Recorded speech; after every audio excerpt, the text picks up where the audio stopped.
Good morning, one and all.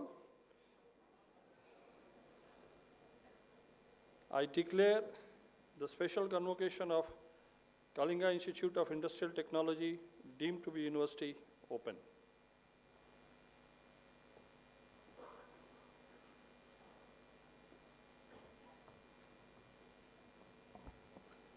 Honorable Chairman, Shree Simmons, Shree H.M. Bangur ji, Honorable Founder KIIT and KSOM absentia, Dr. Achyuta Samanta, members of the Bangur family, our guests from the corporates, faculty colleagues, and dear students. I would like to take this opportunity to warmly welcome Bangur sir, the entire family of the Bangurs, and our guests for this special convocation and the marketing conclave that is going to follow after this. All the guests, welcome to this city of Odisha. Welcome to KIIT and KSOM, and I'm sure you would have all gone around and seen this.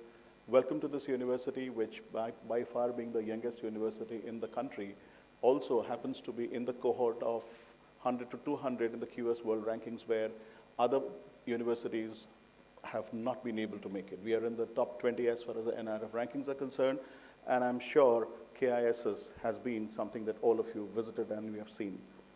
We also are looking at a marketing conclave today where we are talking about sustainable marketing, future of brands, and for the students it's going to be a day of good deliberations where today in an era where we are talking about co-creation, the customer being a co-creator, today in an era when we are talking about the young people like you as social media influencers, in an era where we are talking about data-driven marketing, the use of artificial intelligence, which has a substitute for human emotions and understanding human emotions better, and the fact that the customers are willing to pay more for sustainable products. We will have a panel discussion immediately following this and a workshop after the special convocation. So once again, welcome to a day which is going to be full of learning and to the special convocation. Thank you so very much.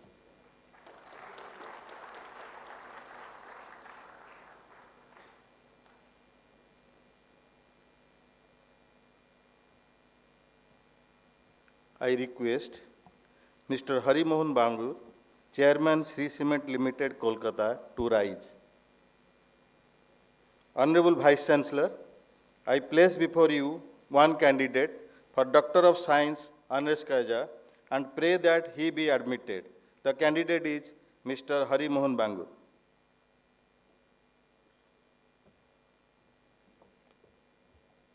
By virtue of the power vested in me as the Vice Chancellor of KIIT, deemed to be university, I admit to you the degree of Doctor of Science, Honoris Causa, and charge you to be worthy of same.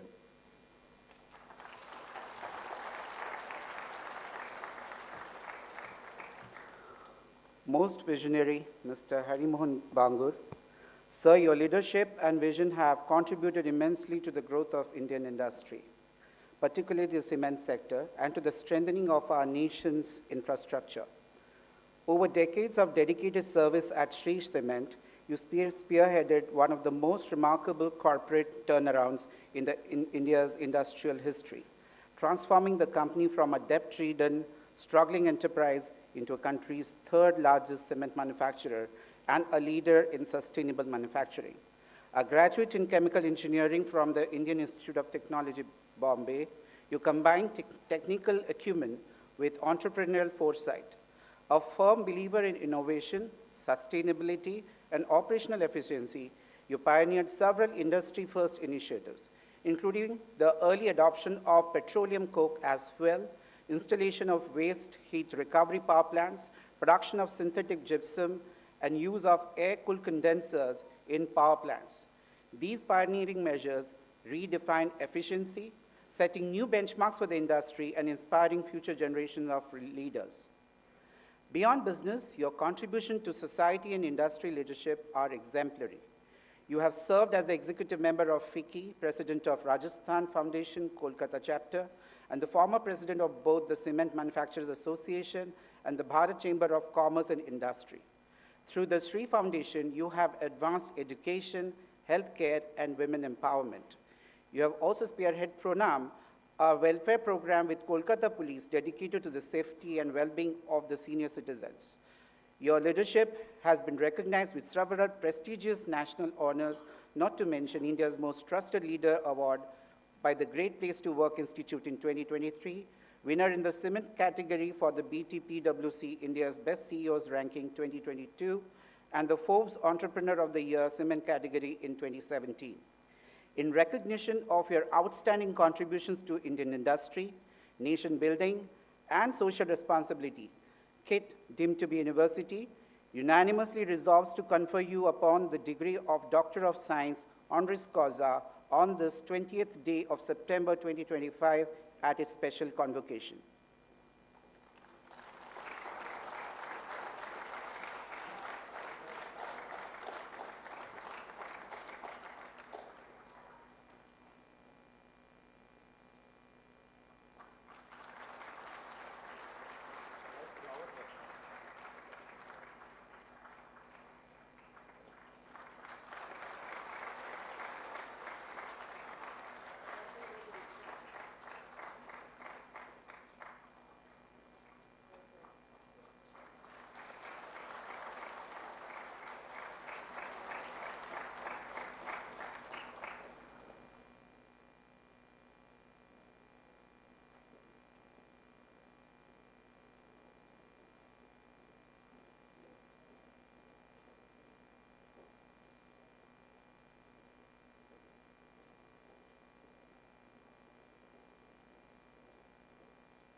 I now kindly request Mr. Harimohan Bangur, Chairman Shree Cement Limited, Kolkata, for his acceptance speech and keynote address for this marketing conclave.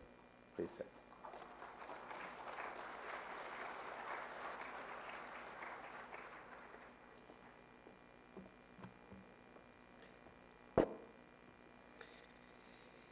Esteemed Professor Achyuta Samanta Sir, Chancellor Sri Ashok Kumar Parija, Vice Chancellor Professor Saranjit Singh, distinguished faculty, dear students and honored guests.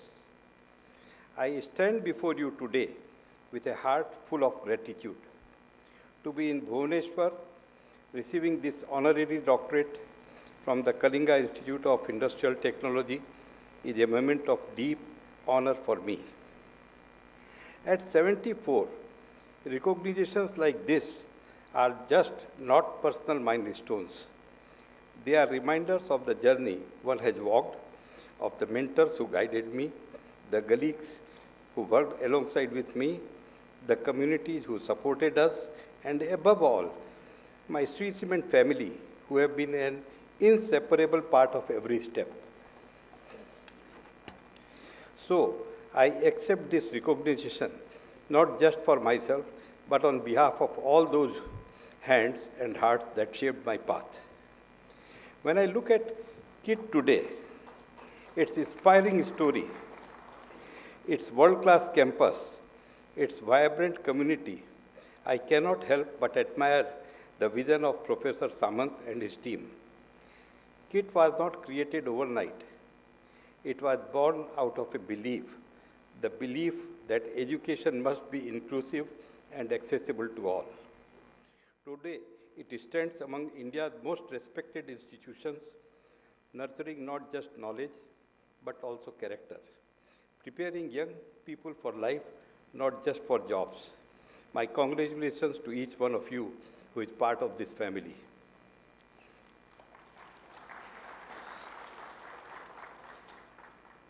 Friends, let me begin with India's own transformation.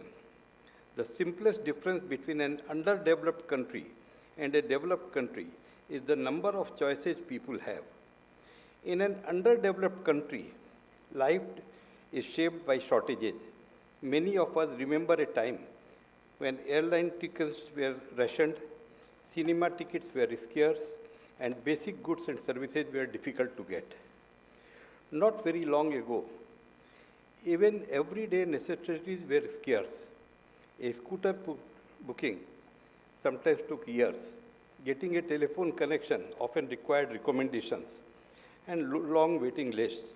Even electricity supplies was unreliable, with power cuts being part of our daily lives. In such time, businesses did not need marketing because whatever little was produced was sold immediately, whether good or bad. As India opened up and progressed into a developing economy, goods and services became more available. But here, price differences came into play. The same product at a lower price and a higher price both existed, but it was usually the better marketed one that sold at a premium. People slowly began to prefer quality, convenience, and assurance, not just the cheapest option. And today, India is moving rapidly towards the status of a developed nation, which I believe will happen in next 10 to 15 years. In this new phase, shortages will no longer define us. Instead, abundance and choices will. And with greater choices comes a new reality. The mortality rate of business will also be high. Only those who innovate, who build confidence, and who offers trust and pride along with their product will survive. That, my friends, is the essence of modern marketing. The product is only the medium. What we truly supply is confidence and pride. Another major change visible everywhere is what we call premiumization. People are increasingly choosing the higher priced option with a stronger brand value. Take a simple example in a shop. If two products are available at 18 rupees and 20 rupees, very often the 20 rupees product sells out first. Why? Because people are no longer looking only for the cheapest option. They want the best, or at least the one they believe carries greater assurance, prestige, and pride. This shift is visible across industries, from shampoos to bottled water, from clothing to cars. The mindset has changed from जो सस्ता वही लो to सस्ता नहीं सबसे अच्छा चाहिए. But this also shows how branding can decide success or failure. The Tata Nano is a classic example. It was a brilliant innovation, a reliable and affordable car. But because it was marketed as poor man's car, it failed to gain acceptance. Truthfulness without prestige does not work. People want quality with pride. They want products that make them feel confident, not apologetic. This is the way modern marketing works. And finally, technology is reshaping everything. Today, people prefer to transact online, from banking to groceries, from education to healthcare. Convenience has become as important as quality. A person will not stand in line for hours when a simple mobile app can deliver the same service in minutes. But technology alone is not enough. The winners of tomorrow will be those who combined digital convenience with human trust. Customers want a speed, but they also want security. They value innovation, but they also want reliability. Businesses that can merge these two, the efficiency of technology with the assurance of trust, will define the future. Shree Cement's journey mirrors this transformation. When we began in 1979, cement was in short supply and distribution was controlled by the government. People paid in advance and waited for weeks. There was no need for marketing. Today, the industry operates at about 70%. Customers have choices, and so to sell cement, we must provide more technical services. House design guidance, field testing, and training for masons and contractors. Now, commodities also needs marketing. In business, there is never a smooth journey. Ups and downs are as certain as life and death. I have seen both, and I have learned that real problem in business is two-pronged. Those who have authority often lack knowledge, and those who have knowledge often lack authority. True success comes when knowledge and authorities are aligned. People at the top must be more knowledgeable, and people at the ground level are trusted with responsibility, but with proper control. One of the proudest chapters of our story was when Shree became the first company in India to use pet coke in its kiln. At first, the process failed, kilns choked, machines shut down. But instead of giving up, we persisted. We sent not only our engineers, but also our kiln operators, men who had never left Rajasthan, all the way to Egypt to learn. We trusted them, and within days, they gained the knowledge and confidence to make it work at home. When they returned, after a few trials, this innovation succeeded. That moment transformed Shree from an ordinary company into a pioneering and profitable one. But let me emphasize, this success was not mine. It belonged to our engineers, our workers, and our entire team. At Shree, we live by a simple belief: willing people, winning organizations. Machines may produce cement, but it is people who create excellence. Dear students, as I stand here today, looking at your faces, I am reminded of my own journey as a young man walking into IIT Bombay many decades ago, full of doubts but burning with curiosity. That spark of curiosity, something I see in your eyes today. And let me tell you, that spark is more important than any degree, title, or award. It is what sustains us through our changes. With that thought, allow me to share some lessons from my journey. First thing is hard work. In your early years, both hard workers and those who appear to progress without much effort may seem to advance equally. Sometimes the latter may even move ahead in the beginning. But after 10 years, when real opportunities come, it is almost always the hard worker who rises. Careers don't grow gradually, they leap suddenly.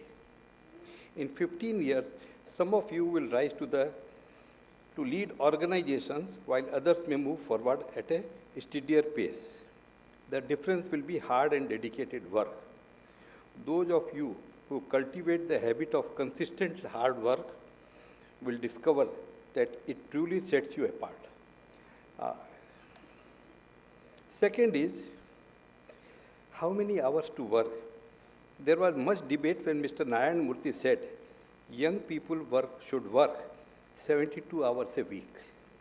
My view is simple. To take on greater responsibilities, you must put about 10,000 hours of focused effort. To become a true expert, you need about 25,000 hours.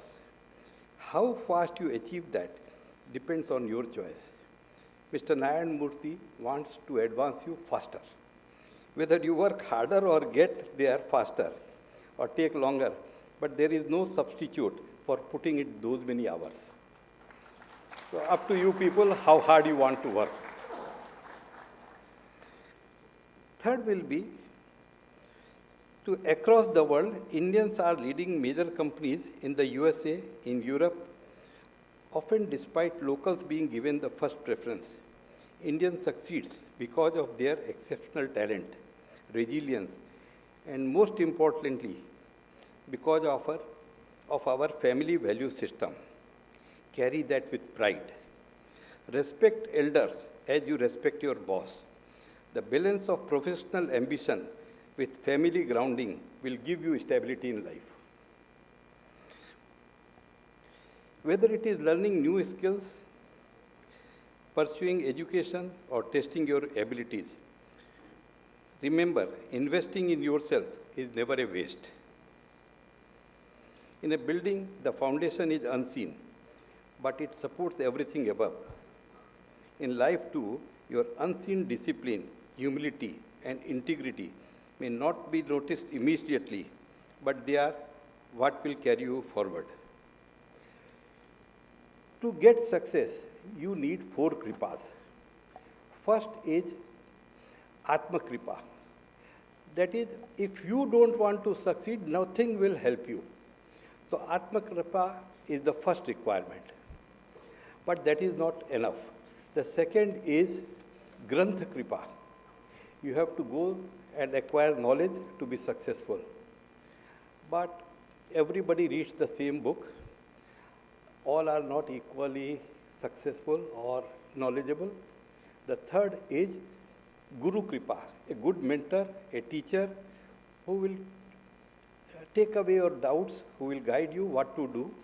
This is also equally important. And the fourth is Jagannath Kripa, that Bhagavad Kripa is necessary.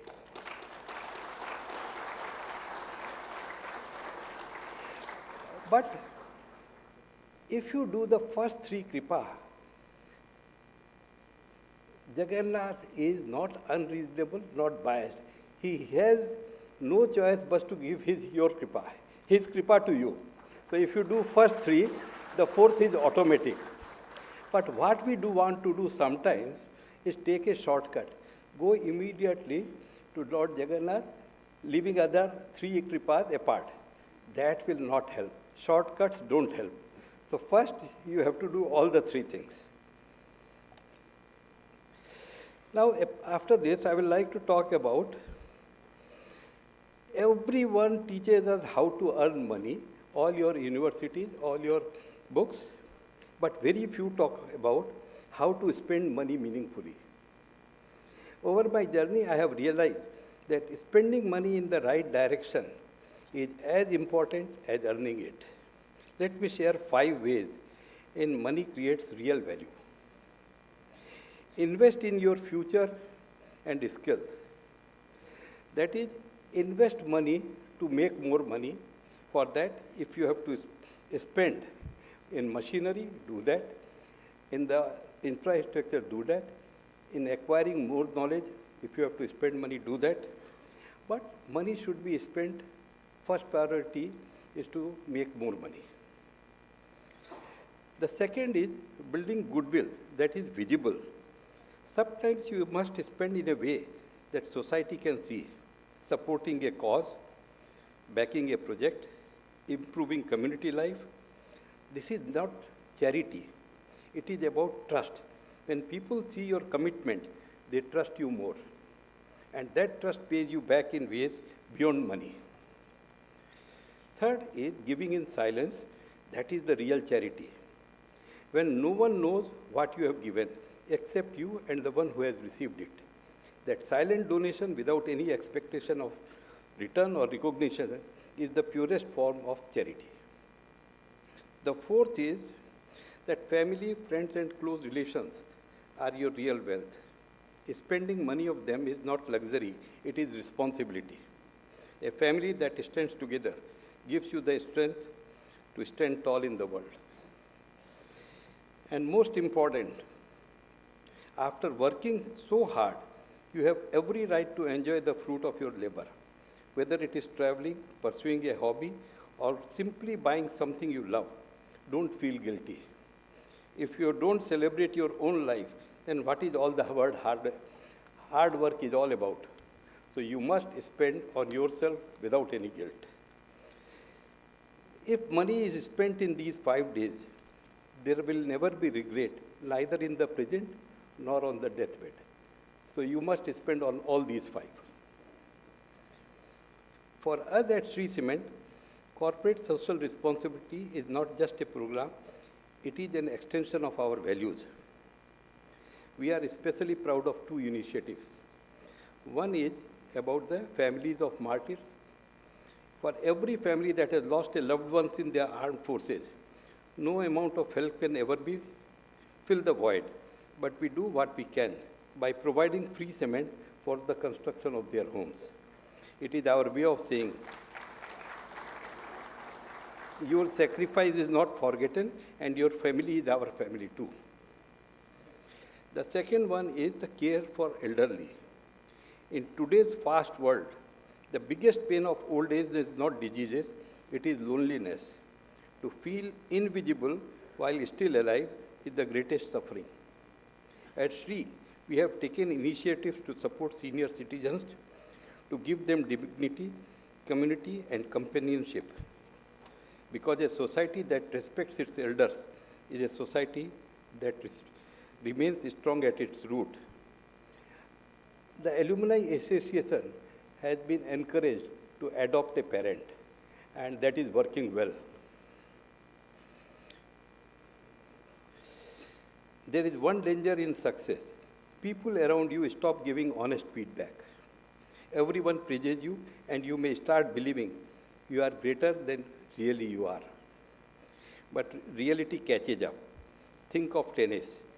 Every year, 4 Grand Slam tournaments are played. No matter how many you won in the past, you must win again to prove you are still relevant. You cannot live on past victories.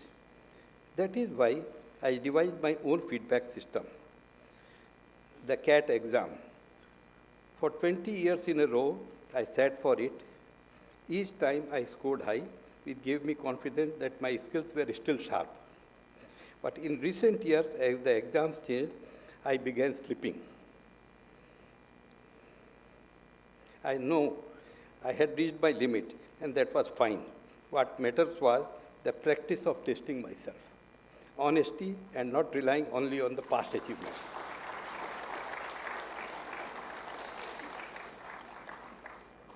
My dear friends, India is on the threshold of greatness, moving from shortage to surplus, from developing to developed. Each one of you sitting here today is not just a student, but a torchbearer of that journey. This honorary doctorate from KIIT is not the closing of a chapter, but a reminder that learning never ends. As you step into your own journeys, remember this: work hard, stay rooted in your values, and invest in yourself. Chase excellence, not success. Success follows excellence, and let your unseen foundation of integrity and humility carry you forward. The future of India will not be written in boardrooms or factories alone.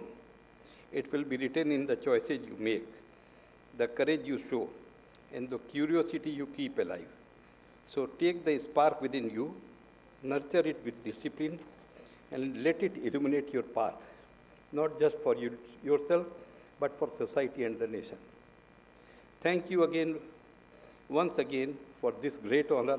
I accept it with all humility, with gratitude, and with renewed commitment to serve in every way I can. Thank you, sir.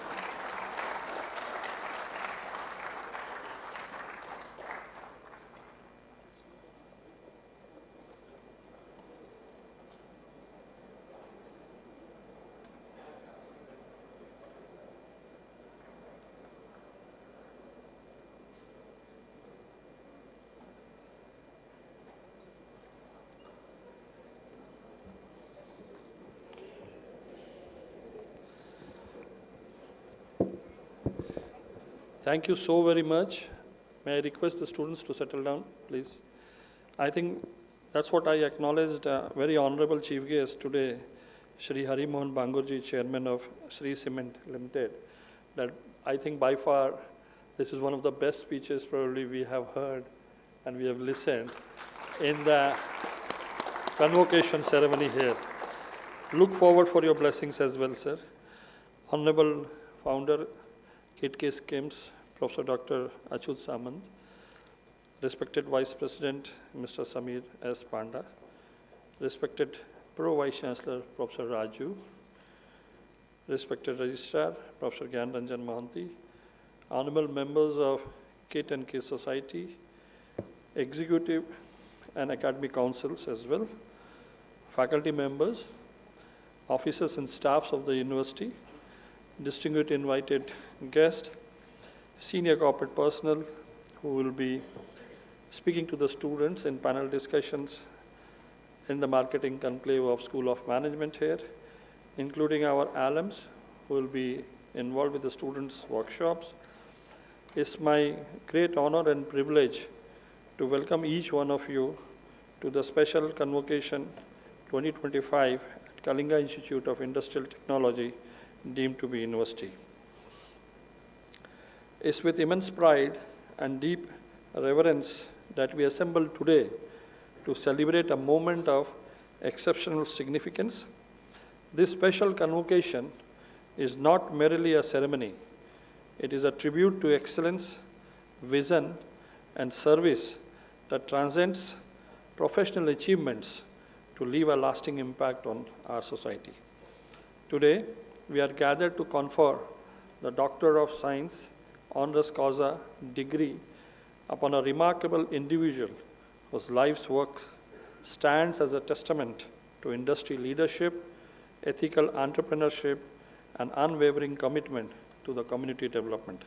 Sri Hari Mohan Bangurji, Chairman of Shree Cement. Under his stewardship, Shree Cement has emerged not only as one of the India's foremost industrial enterprises, but also as a model of responsive growth, innovation, and sustainability. Sri Bangur's leadership exemplifies how industry can contribute meaningfully to nation building by fostering employment, supporting education, and championing environmental stewardship. His vision for combining business excellence with social responsibility has set a benchmark for others to emulate. In today's world, where challenges are complex and interlinked, it takes courage, integrity, and foresight to lead with purpose. Sri Hari Mohan Bangur's journey embodies these virtues. His emphasis on innovation, sustainability, and human welfare aligns with the core values of this university. When we were talking on this, which seeks to nurture not only intellect, but character, empathy, and resilience. Thank you, sir, for gracing this occasion. At KIIT, we always have believed that education is not just about imparting knowledge, but about shaping individuals into leaders.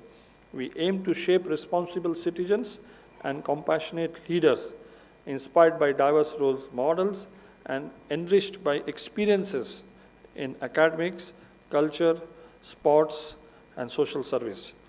Leadership here is about courage, about initiative, and acting with heart, values embodied by our honorable founder, Professor Dr. Achyut Samant, whose visionary leadership continues to inspire all of us.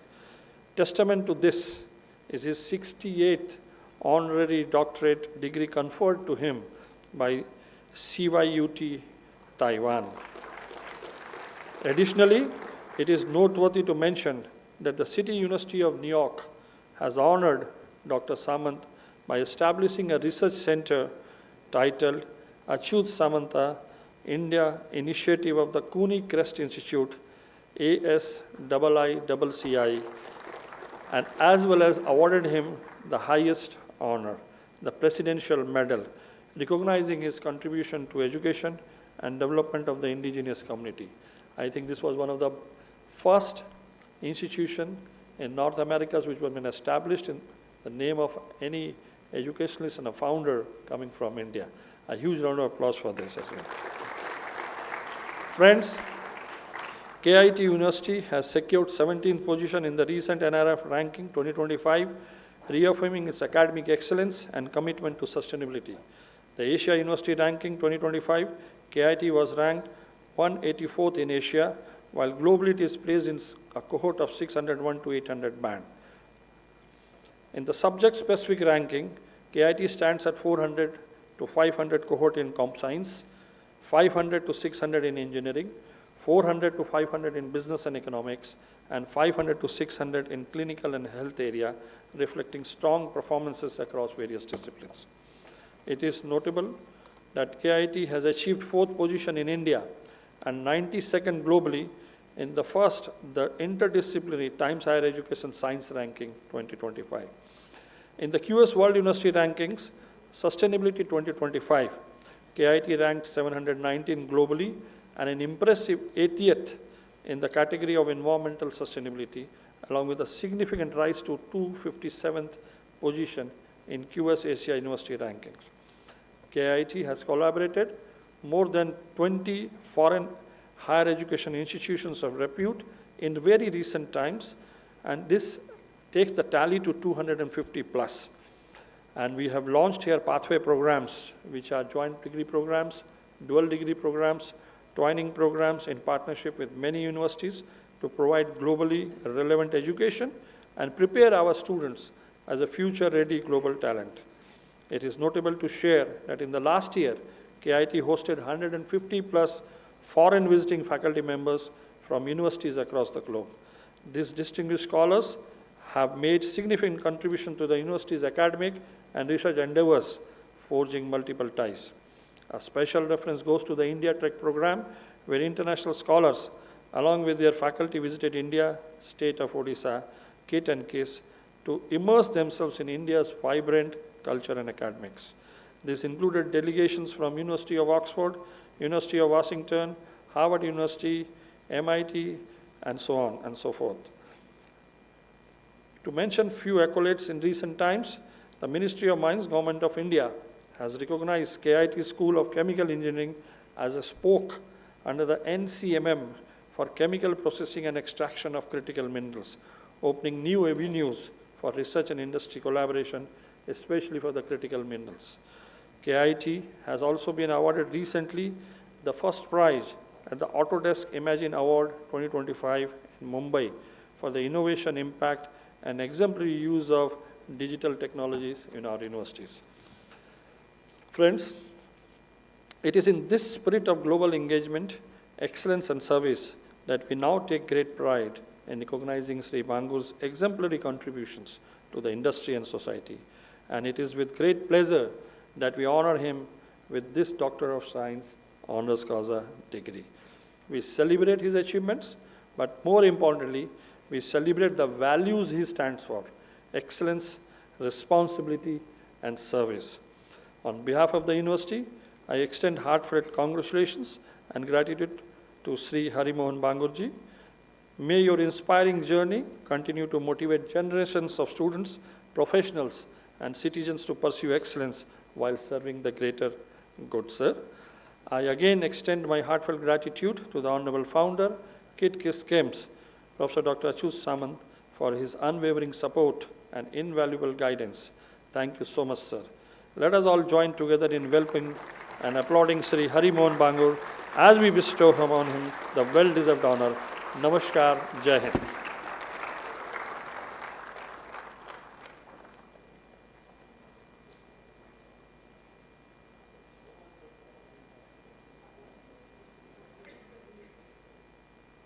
Namaste. Honorable Chief Guest of this special convocation and distinguished recipients of the Honours Causa degree, Mr. Harimohan Bangur, Chairman, Shree Cement Limited, Kolkata. Our Honorable Founder, KIIT Schemes, Professor Dr. Achut Samant sir, in his absence here. Esteemed Vice Chancellor, KIIT deemed to be University, Professor Saranjit Singh. Esteemed Director, School of Management, Professor Kumar Mahanti. Esteemed Dean, School of Management, Dr. Arvind Tripathi. Of the dais, our Honorable Vice President, KIIT, esteemed Sri S. Samir Panda sir, our Pro Vice Chancellor, Professor Raju KD, esteemed Madam Bangur, also present here, of the dais, esteemed member of Bangur family present here, esteemed member of Shree Cement Limited present here, all the esteemed panelists of today's marketing conclave, esteemed Mr. Gaurav Rajput, Chief Marketing Officer, Bennett Cullen and Co. Limited, the Times of India Group, Mr. Devang Bhojani, the General Manager, Mexican GM P. Fadler, Mr. Dominic Vijay, Head of Marketing, Agio Business of Reliance Retail, Mr. Sahit Togaru, the Head of Marketing and Strategy, Iris Business Services, Mr. Sujay Sahu, Associate Vice President, Shell India, Samsung Group, Mr. T.M. Ramakrishnan, the Senior Vice President, GeoMart Digital, Reliance Retail, and all the esteemed speaker of today's workshops will be organized in the second half, and the esteemed members of Executive Council, Academic Council present here, and all the esteemed faculty member, our registrar KIIT University also present here, all the esteemed senior administrative members, staff members of our university present here, and the Director Generals, Directors, Dean, faculty member of the university, distinguished invited guests, media person, ladies and gentlemen, and my dear students. It is my proud privilege to propose the word of thanks on this momentous occasion on the special convocation of KIIT deemed to be university. As a world-class institute, KIIT has carved a niche for itself. It is the hard work, devotion to quality, dedication of our leadership, faculty, staff, and the vision of our honorable founder, KIIT schemes, Professor Dr. Achyut Samant, which is responsible for this notable achievement. It is a matter of immense pride for me to convey my gratitude to our honorable chief guest, Mr. Hari Mohan Bangur, for gracing the occasion, and we are thankful to him for accepting honors degree from our university.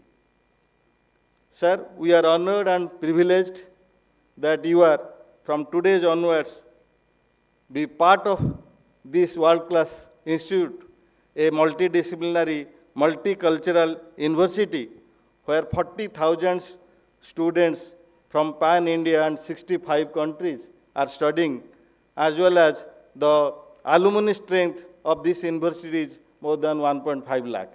And we feel proud that from today onwards, you are also our proud alumni of this university and a key ambassador of this institute, KIIT and KIIS. So I would also like to thank him for adorning this occasion and sharing his valuable opinions as a keynote speaker of this marketing conclave. On behalf of all of you, I once again convey my gratitude to him and congratulate him for being part of this world-class institution. As we know, this unique organization is the result of the vision and passion of our honorable founder, Professor Dr. Achyut Samant sir, who believes in the mission of poverty eradication through education. His vision and unswerving devotion to humanity has put the KIIT on the international map. On behalf of all of you, I convey my deepest gratitude to him in his absentia for being an emblem of service to humanity and a beacon of light for social transformation. It is also a matter of immense pride for me to convey my sincere gratitude to our Honorable Vice Chancellor, Professor Dr. Saranjit Singh, for adding new dimension for the success of this university. Thank you, sir, for your guidance and exploring the possibilities and helping us to reach new horizons. I'd like to take this opportunity to thank our esteemed Director, School of Management, Professor Kumar Mahandi, for his welcome address, and also I'd like to thank the Dean, School of Management, Dr. Arvind Tripathi. I'd also like to convey my sincere gratitude to Madam Bangur, who is present here, and all the esteemed members of our Honorable Chief Guest, and also members from Shree Cement Limited, for being present here on this occasion to witness this special convocation. Thank you. I'd also like to thank all our esteemed panelists, invited guests, the speakers, for being present here and part of this special convocation. I take this opportunity to offer my gratitude to all the family members of KIIT and KIIS, our Executive Council member, our Academic Council member, and the senior administrative functionaries of KIIT group of institutions, our esteemed faculty members, and the support staff member for being present here and playing the significant role in making this university a top-class university. I'd also like to thank esteemed staff members and all my dear students for being present here in this special convocation and the marketing conclave. Once again, I'd like to thank and convey my sincere gratitude to congratulate our honored guest, Mr. Harimohan Bangur, the chairman, Shree Cement Limited, for accepting the honors causa degree from our university. And I convey my gratitude to all the student members present on the dais and off the dais. Thank you all. Jai Hind.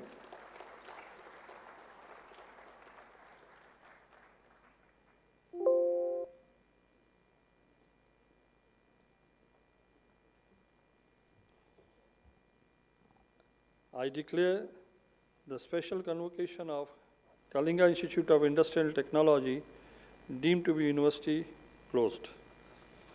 I request all of you to please rise for KIIT anthem, please.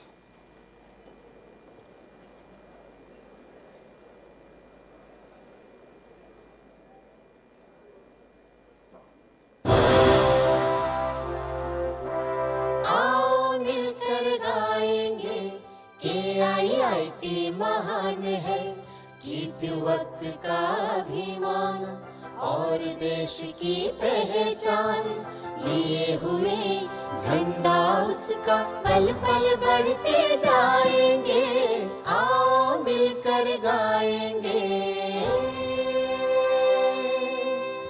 कीट विद्या का है संस्थान, विद्या सबसे है महान, है ईश्वर का ये वरदान, प्यारा कीट हमारी जान, खाते हुए उसकी कसम करमवीर बन जाएंगे, आओ मिलकर गाएंगे।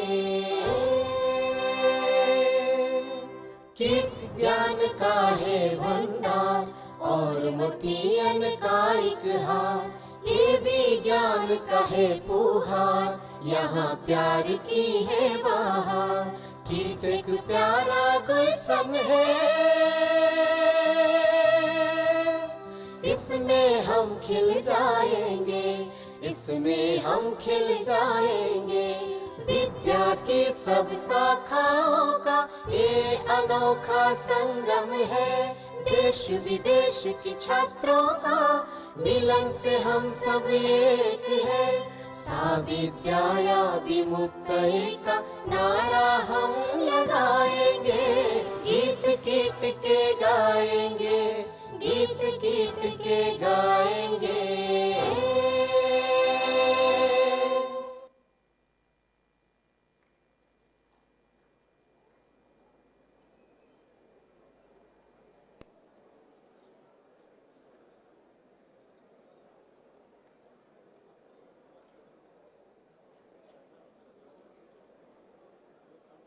Can we request all the students to please settle down? We are starting with a panel discussion immediately. Boys and girls, please remain seated. We are starting the panel discussion immediately.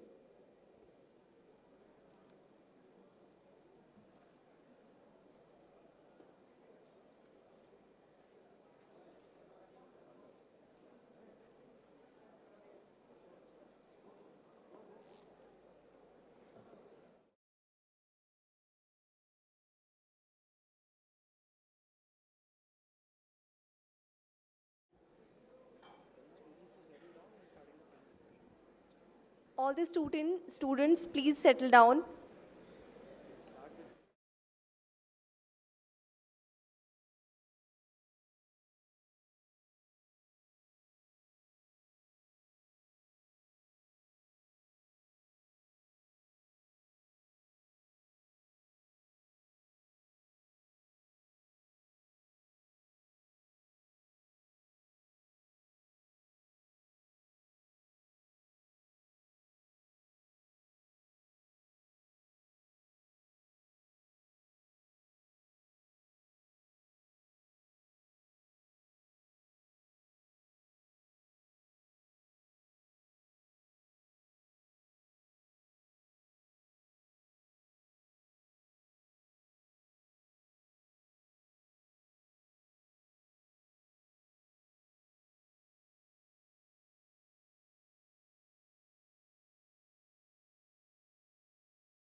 to responsible growth. Good afternoon, ladies and gentlemen. I, Harshita Pandey, And I, Samiksha Bhardwaj, welcome all the guests, dignitaries, and participants to today's panel discussion on the theme, The Advertiser of Tomorrow, How AI is Reshaping Creativity, Media, and the Consumer Mind. We have some of the best minds of marketing as panel members. Our first panelist is Mr. Devang Bhojani, General Manager, Mixion at GMM Pfaudler.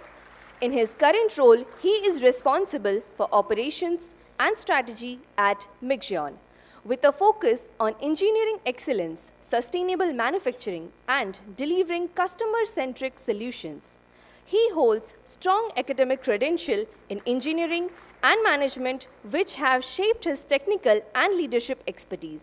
His work has earned him industrial recognition and awards for leadership in process equipment solution, and his accolades include driving operational efficiency and strengthening global customer trust at Pfaudler. Sir, kindly take your place on the stage. Our second panelist is Mr. Dominic Vijay, Head of Marketing at Jio Business, one of India's leading fashion and lifestyle e-commerce platforms. In his current role, he is driving Ajio's brand strategy, consumer engagement, and digital-first campaigns, making the platform a favorite among India's youth. He comes with a strong educational background in marketing and brand management. His creative works has been acknowledged with awards for impactful campaigns in the fashion and lifestyle industry. And among his accolades, he is credited with building Ajio's strong brand identity and connecting with young consumers through innovation and creativity. Sir, kindly take your place on the stage. Our third panelist is Mr. Sahit Togaru, Head of Marketing and Strategy at Iris Business Services Limited, where he drives digital-led growth initiatives in the fintech and compliance space. He previously served as a marketing director at Town Hall and as a director, strategy, growth, and people at Sellers Commerce, where he built demand generation engines, enhanced brand positioning, and developed stakeholder enablement programs. Earlier, as a business strategy and marketing head at Sapal Corporation, he scaled global marketing operation, strengthened go-to-marketing strategy, and created sales enablement tools that help position the company as a category disruptor. An alumnus of Harvard University with a master's in business, marketing, and analytics, Mr. Togaru blends strategy, technology, and leadership to drive brand and business transformation. Sir, kindly take your place on the stage.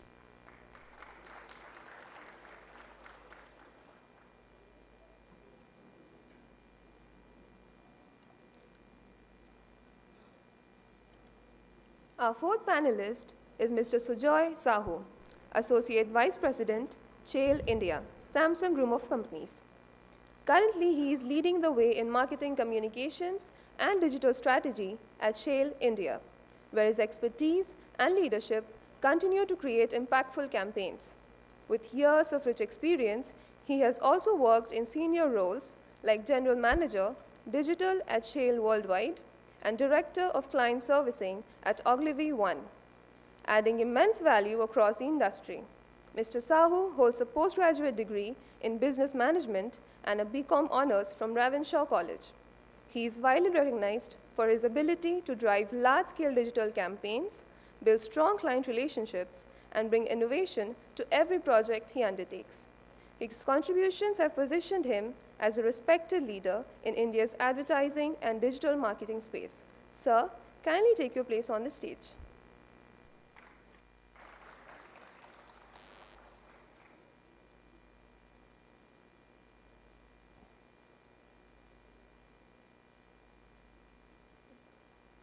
Our fifth panelist is Mr. T.M. Ramakrishnan, Senior Vice President at Geomart Digital, Reliance Retail. In his current role, he leads digital commerce operations and drive innovation that is reshaping India's retail ecosystem, seamlessly blending offline and online shopping experiences. He comes with a strong educational background in management and retail operations, which has been a foundation of his leadership journey. Over the years, he has been recognized with multiple awards for excellence in retail leadership. With over 3 decades of experience in modern retail and pioneering in large-scale digitalization, he truly stands as a role model in the industry. Sir, kindly take your place on the stage.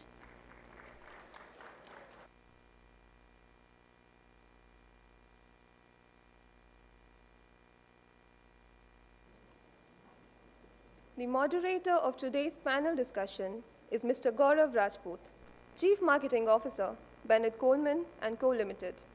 Currently in his role as Chief Marketing Officer at BCCL, Mr. Rajput leads brand and marketing strategy across the company's multiple publications like the Times of India, steering efforts in brand positioning and refreshing the group's marketing approach. He holds an MBA in marketing from Wellinger Institute of Management. With nearly 28 years of experience across leadership roles in India, Southeast Asia, and the UK, he has worked with major institutions such as Standard Chartered Bank, where he was Managing Director and Global Head of Corporate and Investment Bank Marketing, IDFC Bank, and Cigna TTK, among others. Sir, kindly take your place on the stage.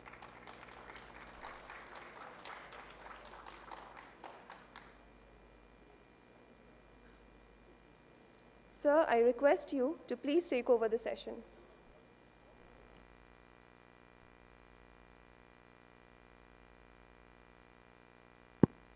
Thank you. Hope I'm audible now. Yeah, okay, great.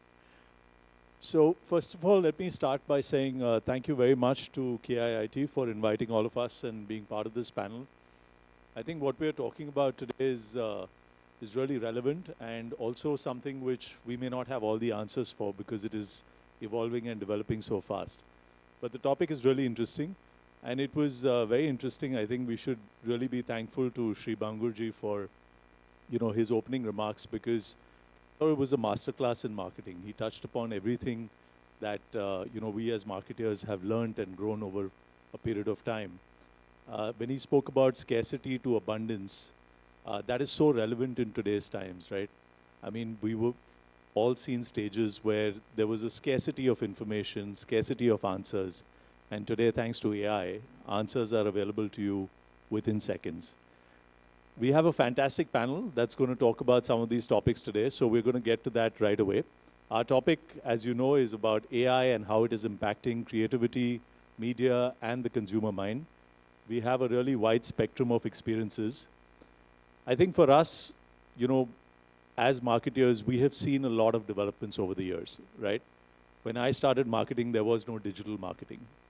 So I think that was the big change we had to learn. Now we have to learn about AI. I don't know what you as future marketers will have to go through in your lifetimes, but I think the lesson that Shree Bangurji spoke about constantly learning, is very, very important. And we've tried to do that in our careers, and I'm sure you'll do that as well. Just a little bit on my thoughts on AI before I direct my questions to the panel members. Today, AI can be hugely efficient, hugely creative, but also hugely disruptive.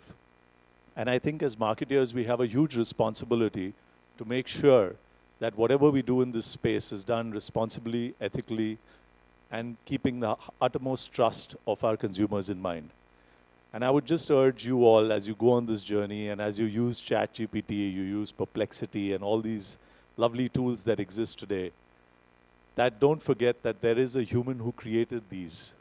And that human and AI connection is extremely important, and hopefully will continue to be in the future, unless we reach a Terminator-like stage where we're suddenly fighting with everybody. But hopefully your intelligence and your experience in this space will help us tide through the next few decades of the marketing journeys that we're on. Okay, so with that, I'm going to get to the panel. We have, like I said, a really diverse panel. I'm going to start with you, Sujoy, because the biggest impact of AI that we are seeing today is in the creative space of marketing, right? Whether that is, generation of images, whether that is generation of content. What are your thoughts? How do you think that's going to, impact lives going forward? As an agency person, as somebody who works on Samsung, what do you feel are some of the key changes that we should look out for? So, I've got almost like more than 2 decades of experience in advertising, and when you talk about advertising, it is the legs and arms of marketing, and been with agency side for most of my career. AI has been a phenomena that we have stumbled upon over the last half a decade per se. And when we talk about AI in advertising, there are 2 facets that we always look at. One is the message part, the other is the media part. While AI, as we all know, has creeped into the media part much more deeply, in the message part, as a advertising person, we have been struggling a bit in terms of how do we include AI and make the message more stronger. Almost a decade back, when I was at a different agency, and that's one of the world's largest agency, Ogilvy and Mather, we started to delve and make AI, automation come into the creative journey. When we said that, okay, how can we make automation and creative more effective in messaging? That point of time, we said that, okay, you can't just, if you want to climb up a stair, level 1 of a building, you have to use a stair, and you have to use take step by step to reach at that level. So we failed at that because we wanted to just attempt at that challenge at one go. But however, at this point of time, many things have changed in terms of messaging. AI is crept in, and AI is trying to help advertisers and marketers cater to it bit by bit. And that's how we are sort of not taking the entire task as a challenge, but taking bit by bit and trying to solve the marketing problem. No, thanks, Sujoy.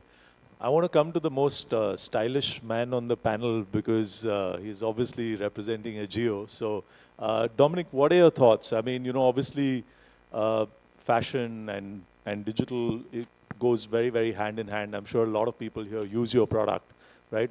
What are you seeing from a creative standpoint? So, let me kind of anchor this conversation around a phrase, which, especially when we're talking about AI, is soul and scale, right? What we can get outputs from AI is the scale, and what needs to be center of the conversation is the soul, right? And therefore, if you have to kind of balance and straddle this particular equilibrium, you have to understand how do you want to make that happen, right? So therefore, when you're looking at any of these equations, I'm sorry, I'm trying to be as mathematical as I can, is when you put the consumer in the center of this equation, what revolves around that person becomes the key, right? So therefore, messaging is very critical, but so therefore with AI, what can happen is I can customize it to you, right? But if I lose the soul, which has that human element to it, I might not get through to you, right? And therefore, I think that is the fundamental challenge, and this is a contradiction that we will have to live for some time. Don't know how that's going to play out. Like you started off with the note that we might not have all the answers.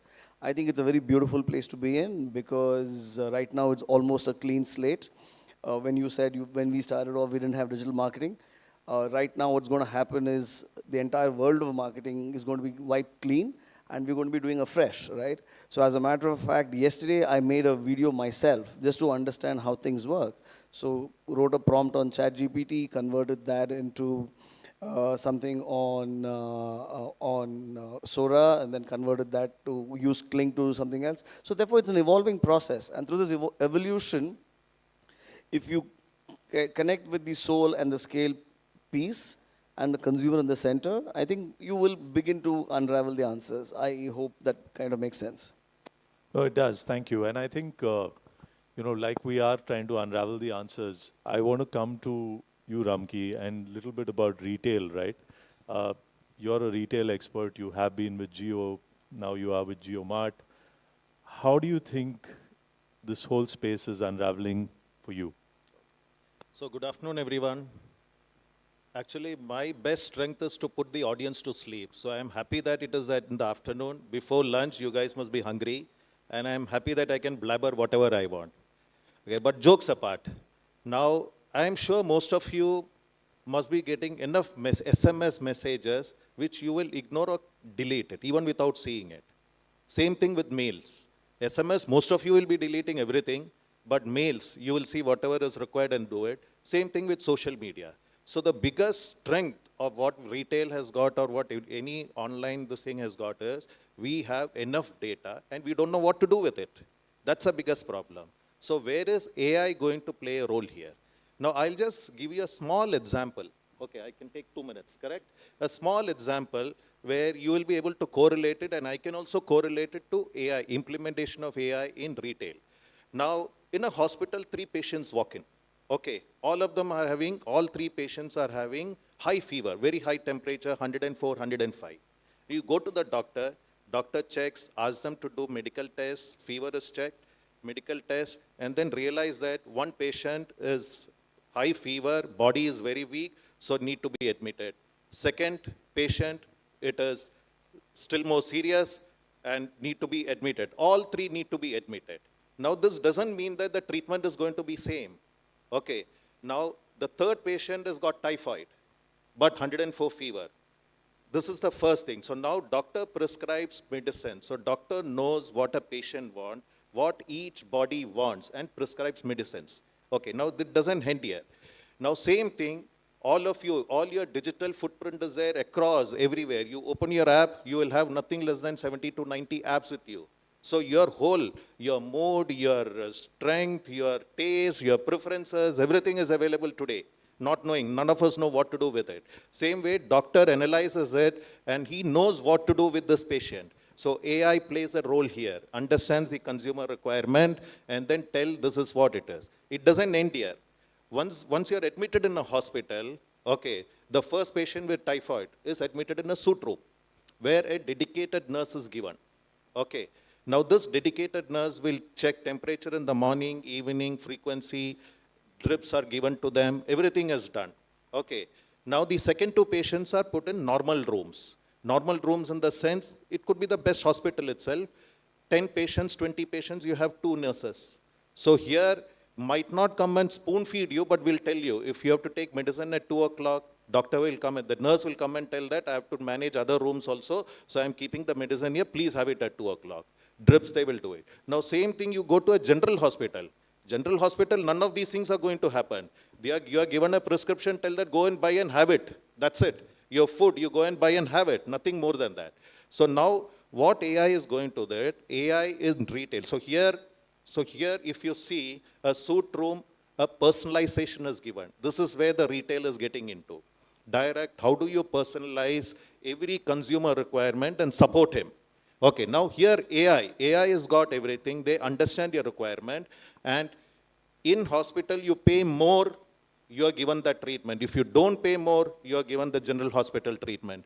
Here, AI, without increasing the cost, how can you manage millions and billions of requirement of a consumer and then spoon feed and take your requirement? That is what retail is going towards today.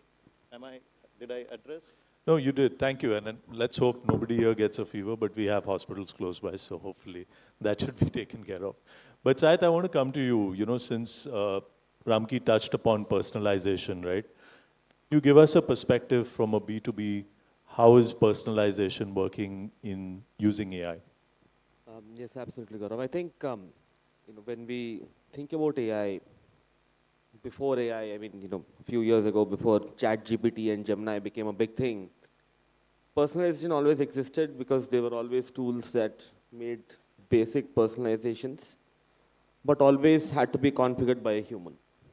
Today, if we look at it, agents, AI bots are kind of segmenting these in real time. So today, perhaps on this panel, I come from an industry where marketing is the least intense. We're not consumer. We get to a very specific ICP. I know who I'm targeting. I know the name of the person. I perhaps even have the phone number of the person. But that being said, their real-time engagement with whatever we push towards them is what's really shaping the next step of campaigns for me. I think that being shaped by AI, being automated end-to-end with little to no human intervention is where we're headed towards.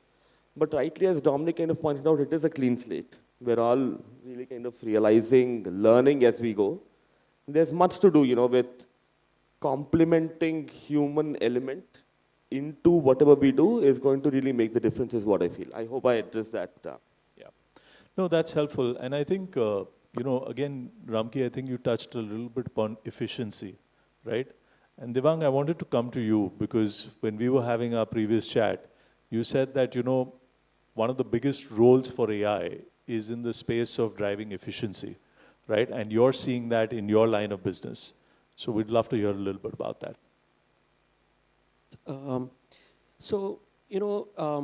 AI has been kind of used in industry for the benefits. One of the area that I have been exposed to is use of AI to drive up efficiencies. And this is not just efficiencies in terms of for our own manufacturing cycles, but this is for our customers as well. We look at, let me give an example. I'm an engineer and I kind of, I love Three Idiots and हमको demo देना बहुत पसंद है, So for us, the way to connect with the audience is a demo. If you look at what is happening around the world, let's say organizations are moving towards sustainability. People talk about sustainability a lot.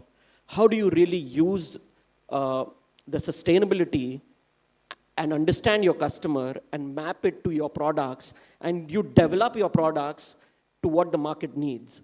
A lot of this work can be done by humans, but what AI gives you is an insight, because you would spend time, if you want to go ahead of time and be the first one and be the leader to deliver products. This is somewhere a lot of AI tool helps. Although I do come from a more of a B2B background, but while I hear my colleagues talking about the connects and what role AI plays today in connecting with the end consumers, again, I would just take an example to have a better connect with the audience out here. We had one of the largest paint companies in India. Asian Paints is probably the largest decorative paint company for India. And then there came another company from the Aditya Birla Group. They clearly declared in market that they want to be the second leader for the paints. Now, if I am an Asian Paints marketer and I try and use the AI tools, and I would really kind of urge all the students out here to go back and do this exercise for yourself and try to behave like a marketer and see what a response that you get from AI. And you will be very surprised based on the kind of input that you give, the marketing campaign would be very different. So what I'm trying to drive a point is that a lot of my colleagues spoke about use of AI in creating content, but the human angle, what my brand stands for, what is the ethos, what is the ethnicity, that is really, even today, there needs to be that human connect. So while all of us, would want to do things faster using AI, improve our efficiencies, the point that I'm driving is that human connect, and that evaluation is very, very important. No, thanks for that. Come back to you. A couple of points which have come up, right? And in your business space, I think they're very, very relevant. Earlier, it used to be about data and analytics to identify, how your consumers.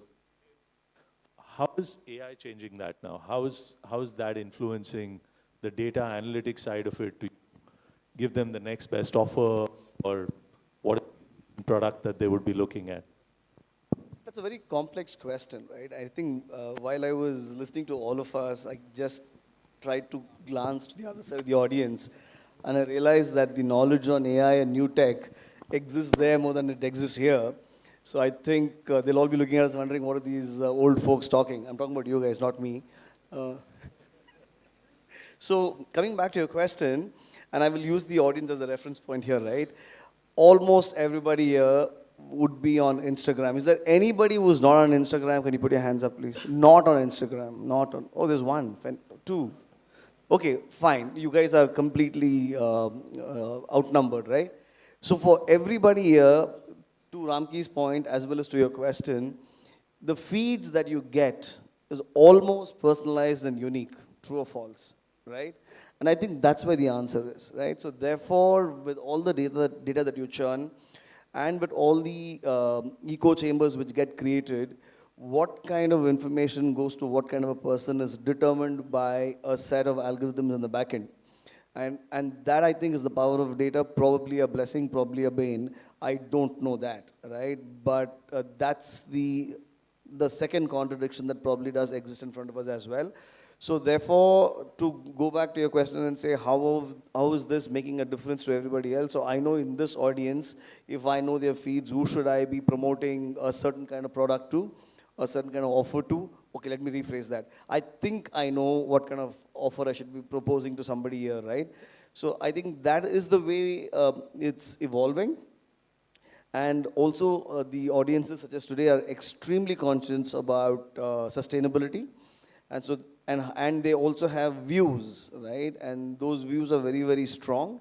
And we as probably a generation kind of isolated our shopping preferences from our political, ethnical or ethical views, but I think the generation is not doing that. So they're also kind of meshing their preferences with their ideologies, which will all change. And how much of that gets captured in binary codes is a very complex question. But if it's happening, it is, because that's the way it's evolving. Right? As a matter of fact, as soon as the flight landed today, there was a guy sitting in front of me. He was scrolling through as soon as the flight landed, and it said you can turn your phones on. The first thing it was Instagram, and I'm okay with my phone being switched off, but I was very curious on what he was doing, so I was just looking at his phone. He was scrolling, and the first thing he did was he didn't like a content. He scrolled to the next one, and then he pressed comments, and he had to read the comment. He liked the first one, liked the second one, then he scrolled down, then he unliked the first one and liked this. So the preferences are changing and the attention spans are so limited. So with that limited attention span of 10 seconds for you guys, it used to be at least 30, 40 seconds for us, right? We could read a print ad where you come from. You guys don't do that. Your attention spans are 10 seconds. So how much can I communicate in that 10 seconds to you to buy a product from me is a challenge. And I think that's the beauty of the game, I suppose. Yeah, I guess we're going to have a huge challenge with any kind of loyalty, because that may completely disappear, right? In a age of scrolling. Yeah, please. Loyalty, I think, exists. I think it depends on categories and preferences, right? So maybe in fashion, for some it might, for some it might not. But I think the values that they own to, those create loyalties in certain verticals that they go to. If I could do another poll, how many of you only buy order food on Swiggy? Hands up, please. Only on Swiggy, which means you don't use Zomato at all. Like mostly 70% on Swiggy. How many of you only use Zomato? There is loyalty. Okay, I think you didn't ask the key question. Where do they get more discount? So okay, no, I want to come back to you, Sujoy. So, there was an interesting point about values that Dominic spoke about, right? And how values also determine choices for today's youth, right? They sometimes associate certain values and they feel that those resonate with them and hence they want to be loyal to those products. From a creative standpoint, right, one of the things you're seeing a lot of is this contradiction at times between what influencers are doing versus how AI can also be used as an influencer by itself, right? How do you kind of bridge that gap between this contradiction of values, of what influencers are doing today, and what AI can be an influencer by itself? Thanks for a very interesting topic. And last 3 years, I've been designated with this very, very absolutely virgin area of marketing, influencer marketing within the group, and we as a group, we spend huge amount of money in influencer marketing, and what we've seen is that, and in the start when I started, I maybe would have confused you all because half of my brain says that AI works, half my brain says that AI would not work, and I continue to be in that particular stage. What we clearly see in the new age media marketing, where what platforms we choose, what media we consume is mostly governed by AI, but what message we portray to our consumers or our possible buyers are basically how emotionally connecting we are to our consumers. Like Dominic is asking question to all of you, one simple question, how many of you are iPhone users? If iPhone runs the Short on iPhone campaign with AI images, your desire to own an iPhone will go down, I can tell you that. Because the Short on iPhone campaign that iPhone does is by people, real people who have clicked real photographs in their own hand. While we can make those images very, very fancy, but if you come to know that this image is made out of AI, your affinity and bonding to that product will definitely go down. So and even we've seen in the group that once upon a time, like 2 years back, we thought that the industry of influencer marketing will be populated with AI influencers. It hasn't happened. Neither it has happened in the West, nor it has happened here in India. What has happened is that there is certain bit of AI that has got into the technology of making the content and making the content faster, but not making the content more emotionally relevant and more engaging. Well, that's a good point. I'm sure there are lots of influencers on campus here as well, because I know most campuses have influencers, so that's a good learning for them. But you're right, the lines are getting blurred, right? And as AI gets more sophisticated, it's going to be harder to distinguish what is AI generated and what is not. And I think that is a really interesting creative journey that's going to probably happen over the next couple of, I shouldn't say years, because it may happen in the next couple of months or even weeks, who knows. Anyway, I want to come back to you, Sachit, and understand a little bit about media, right? I mean, today when, again, I spoke about digital marketing, how SEO, SEM was in our days the big innovation, right? We did a lot of investment in SEO, SEM. Nowadays, people talk about GEM, right? What are your thoughts? How's all that going to evolve? I think it's a very interesting transition, from SEO, GEO, SEM, GEM. All that being said, there's a philosophical take here, right? If you look at it, the core principles have always remained the same. Google, when they launched the SEO framework, they said there's this framework of, get, go, and know, with no being the least intent and get being the highest intent. Today, GEO works on the same fundamental philosophy. However, there's, earlier perhaps, so I want to ask a question to the audience, how many of you have ever probably worked on building websites? Not as a developer, but perhaps as a marketer. Okay, there's quite a few hands. So how many of you are aware of this robots.txt file? Okay. So how many of you are aware of llms.txt? So that's what the world has transformed to today, right? So the way Google functions today is whenever you run a search on Google or any search engine, at the top you get an AI overview. That's picked up by llms.txt. And so there's this layer of complexity that's added because how AI reads you also has a lot of contextual awareness, right? And as Sujoy pointed out, the emotional quotient, right?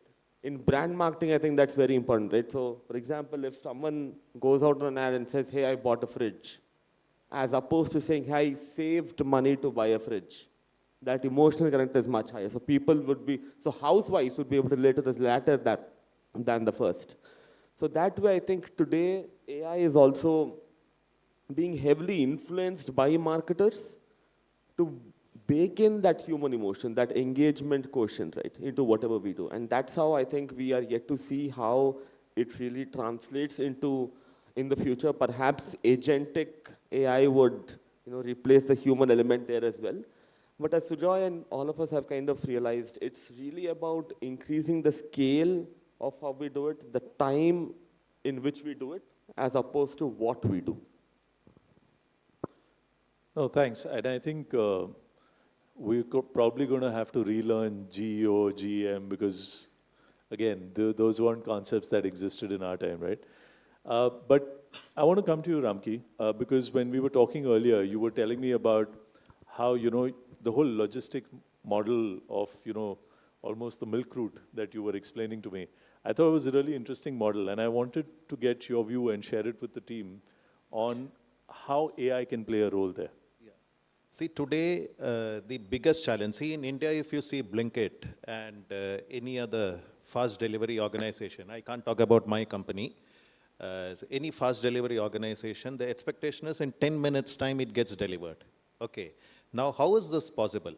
Okay, so my son is outside India, he is in Netherlands. So after his master's, before he got into his PhD, he was working in the similar organization, a delivery boy. Okay, there he was telling me that if a person places an order, delivery happens in half an hour to 1 hour's time. Here, if it is half an hour, 1 hour's time, our face changes. Okay, we need to get it in 10 minutes time. So how is this happening? So you place an order. If you want to buy something, the reality is that you'll have to come down from whichever floor it is, that itself will take 10 minutes time. So you place an order and he is there in your doorstep in 10 minutes time. So AI plays a critical role. When you start placing an order, how the order is, you would not have closed the order, you would not have made the payment, but preparation in the warehouse starts. Okay, so AI sends communication to the concerned the category that please have this packed and then please have this moved. Not just that. After that, this needs to be delivered. Delivery, you have delivery boys who will give up their life and then deliver so fast they drive. I hope that they are safe always. But the back-end operations, if every of these dark stores need to have inventory, okay, you need to understand what are the consumers in that area buying and what frequency you do it. So currently what is done is there is a milk van route. So big trucks may not be able to come into any of the big cities. So you have a milk van route. What does a milkman do? He loads his milk in the morning, start from the first house, and then goes and delivers it. So in an half an hour's time or 1 hour's time, he completes the whole thing. So every logistic company is preparing to that level.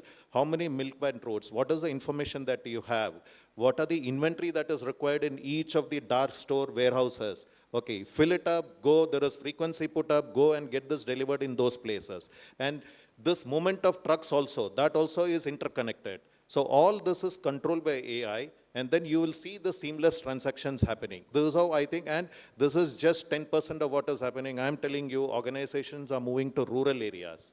Now, rural area in the sense we have, I'll tell simple example. There are about 1,25,000 smartphones selling retail outlets.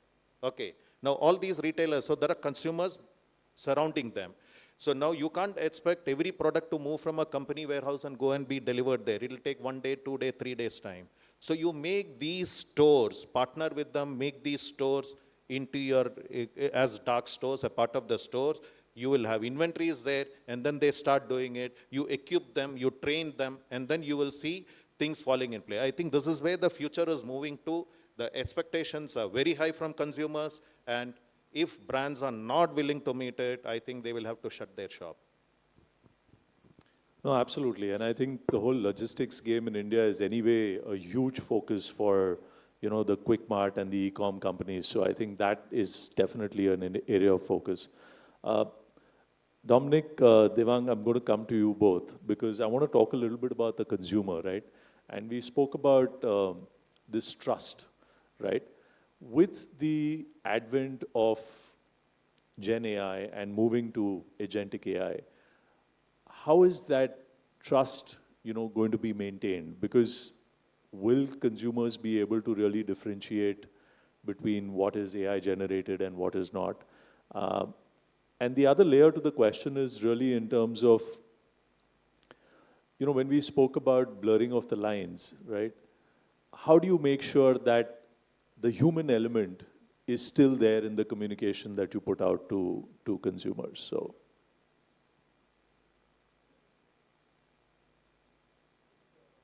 See, from a B2B perspective, as a consumer, what your consumer, in our language would be more of a customer, what he's really looking at, in simplest of forms, like responses, there is the language that you would put out without a human intervention, going out of a response to a customer query, can be easily made out, that this is really come from an AI.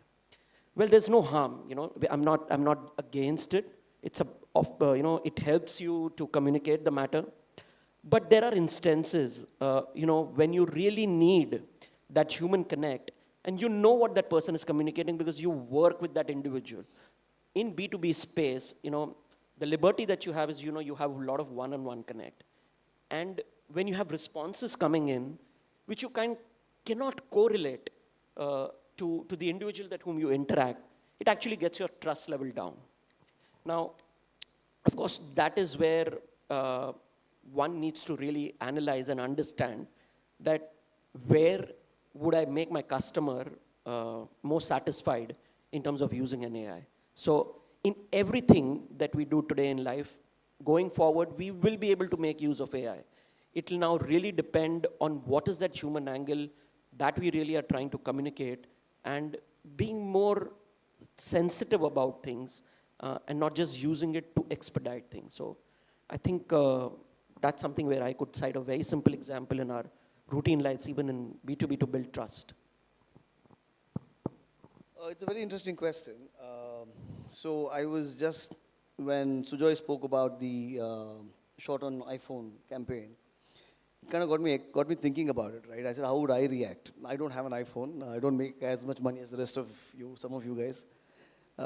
So it got me thinking, right? And that point, for a lot of people today, when you see a campaign which is made through AI, you know it's AI. You seem to be okay about it. Whereas someone like Sujoy was not okay about it, right? So therefore, that self-classifies customers into two different sections, right? A lot of your young people here, how many of you make AI videos, AI, just raise your hands for me. It's very little. My team who are more than 50 years old do more than that. But anyway, just kidding. But people do work. So you get an AI product, you're all right with it, right? I think the fundamental value of trust comes from what the brand stands for, what the product delivery is, and therefore the associated value hierarchy that is delivered to the consumer, more than the line of communication, right? So you could have some fantastic communication coming through AI, and it's probably all right for a certain section of consumers, and maybe you possibly could co-opt the consumers. I think it was Coca-Cola, if I'm not mistaken. I think they reached out to the consumers and said, why don't you make a Coca-Cola ad using AI, right? And therefore you kind of co-opting the consumers and saying, let's play along with this. And maybe that's one methodology of going forward and going through this. But I'd like to go back to the point that I made very early in my conversation also, is soul versus scale. I think if you kind of want to put a marker right now, at this juncture, probably you want to think of AI as scale, and what you want to say as the soul, right? And maybe when that happens, both that side of the audience, which is okay with AI coming through, versus someone like Sujoy who says, if it is not shot using an iPhone, if you use an AI, can be blurred, right? I'll touch upon a slightly controversial topic. I hope that's all right. This entire Nepal Gen Z riot which happened, or whatever that movement was, they put out videos of how they've done that, right? On Instagram. How many of you saw that, Ansa? I didn't know how to react to it. right? It was very strange for me because they made music videos of a riot, and people are running and people are posing, and it's beautiful music, beautiful lyrics, and it was very strange. So I asked a bunch of my friends across age groups, saying, just react. I'm not prodding you or I'm not moving you towards any kind of an answer. Just react and tell me what's going on here. And the house was divided. Some people thought that the entire trivialization of movement, and some people said this is the best way for the world to know, right? And I'm confused, and I think that's where the situation is. Contradictions, I suppose. No, that's a lovely point, because actually the next question I was going to ask the group was around what are the ethical standards that need to be maintained, right? Because as we get into AI and especially generative AI, the phase that we're in right now, there's huge scope for misuse, and what are some of those ethical red lines that we shouldn't cross as things stand? I mean, Sujoy, Ramki, I don't know if you have some thoughts. One of the things that we as a brand currently face problem is that, whether you want to go deep into the consumer mind in a message, or you want to capture as many as consumers as you want. So in our endeavor to capture as many as consumers you want, or as very relevant to the Gen Z and the millennial audience like you all, we tried meme marketing. Okay, and meme marketing is fun marketing. But most of the meme marketers are using AI technology. But within that meme marketing as a genre, there is a very thin line between humor and being sensitive and hurting someone's cultural belief, someone's religious belief, and someone's political belief. So as a marketer, as you rightly said, Gaurav, that it's our responsibility that we should not cross that line, of making content of profanity, should not cross that line of making content and hurting somebody's cultural belief or religious belief and maybe political belief. So these are the things that marketing at this point of time, and people, those who are leading the marketing initiative, has to be very, very sensitive, very, very cautious about using the technology and what the technology can have adverse effects on. Yeah. No, thanks.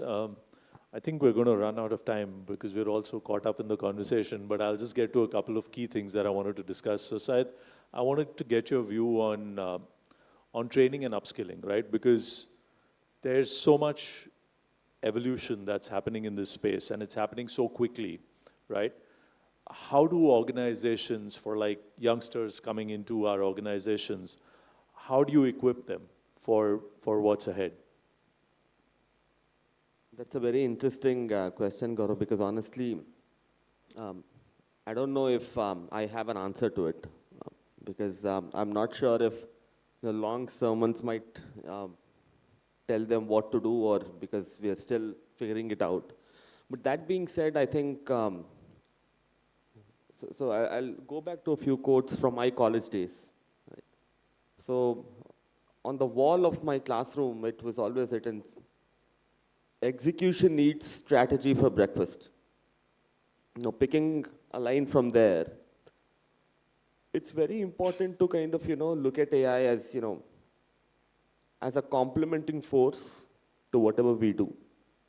But also kind of realizing, as we kind of discussed, there's an ethical line, there's a human line that we do not cross. A system or a technology would never know, because it does not really have that inherent bias of things when a system kind of creates something, produces something. I think that's what we as humans add into it. So when it comes to upskilling, I think the only advice I would have to people is perhaps marry artificial intelligence with actual intelligence. So you kind of are ready for what the world throws at you. There's no right or wrong. I think as a society, we're also really figuring out how to really leverage technology. I think we've already figured out a lot. This is the next step in terms of shifting our orbit in terms of how we leverage technology as well. So can I just add, see, my biggest fear as far as the retail industry is concerned, today the consumers, the way they are evolving, organizations are not evolving. That's the biggest problem. Simple reason, a decade down the line, okay, you will see that consumers will have an agent and agent will tell that I want, agent will decide. I think I can tell my agent what I want and then get everything done. Now, will retail or online be able to support that? Because the team sitting here, they need to be trained. If they are not trained, today, how does the training happen? There is a tick mark that happens. I have trained, my job is done. Now, what is the frequency of training? Is he trained in the on-the-job this thing? What are the quizzes that is asked? I think all those gaps are there. Here also, AI will have to play a very, very key and critical role to train the people. If they don't train the people, then they are not going to meet the consumer expectation. And the consumer expectations are the youth here, who are far, far evolved than all of us and the retail fraternity. No, I think this is really interesting because I love the phrase marrying AI intelligence with human intelligence, right? And I think going forward, that is really both the opportunity as well as the challenge. Because, I mean, I know my own daughter, for example, I ask her a question, she'll immediately open ChatGPT and answer. She may even know the answer, but she will not make the effort to answer it herself. So this is not to preach, please use ChatGPT, please use Perplexity. They're all great tools and they only enhance productivity. Look, we're going to stop here and we're going to take some questions from all of you. But I think the key takeout for us as a group is that I started by saying this, that there are probably more questions than answers. It's an evolving space, it's a learning space, and it's a space which it's in our hands as to how it grows, how it nurtures, and hopefully you as the next generation are the ones that will really take this to the level where we can maximize the potential of the opportunity in front of us. So we'll stop here. I won't thank the panelists yet because we'll hope they'll answer some of your questions, but over to you. If you have any questions, please. Okay, lots of hands have gone up. If we can get a mic to some of these individuals, please.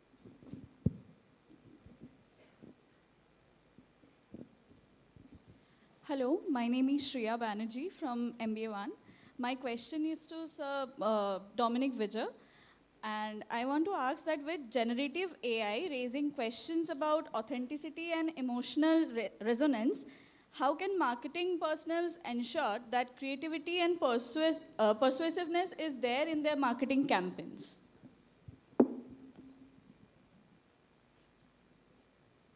That's a complex one.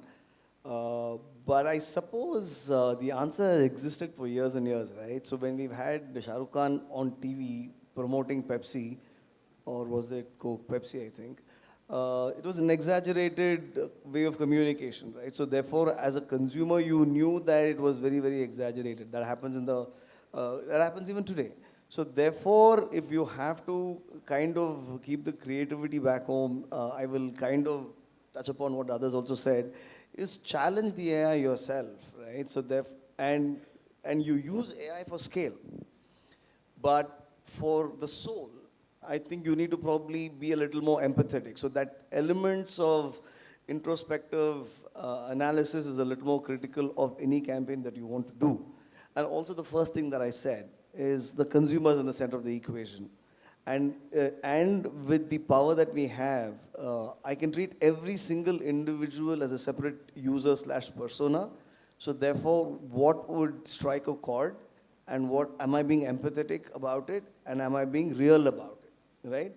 So when you keep the consumer in the center of the equation and you use all the other tools for productivity and enhancement, you might have an answer going forward. But this is $1 million question. And people have been trying this for years and years, probably even decades or more than that, and centuries maybe. That is the root of advertisement and how you want to manage the supply-demand curve. And that will continue to exist. It will change, right? I will give you a small example of your own generation, right? Maybe 1 year ago, everybody wanted to go to a restaurant where an influencer or a content creator promoted a restaurant, true or false? Now you want to go to restaurants which you guys call gatekeeping, correct? You want to go to places where the influencers don't go, the content creators don't go. So it's changed within like what, 2 years? So therefore, because you know for a fact that these influencers are paid and it is overrated and it is just overt marketing, right? And now you turn around and say, I want to go where it is not on Instagram. True or false? I don't know, I'm asking you guys. And Yes, sir. right, if that's the case, that's the case, right? So you know the answers yourself, because you are able to see tell the difference, and it's important for me to catch the difference and be real about it. I hope I answered your question. Yes, sir. Thank you so much. Yeah.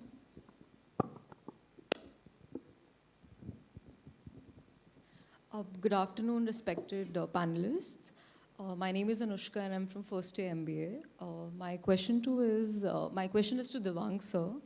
What is the biggest advantage for brands when using AI in advertising today? So I would say that when you want to develop brands and you get into advertisements, one of the things that you need is input, okay? The input lies everywhere.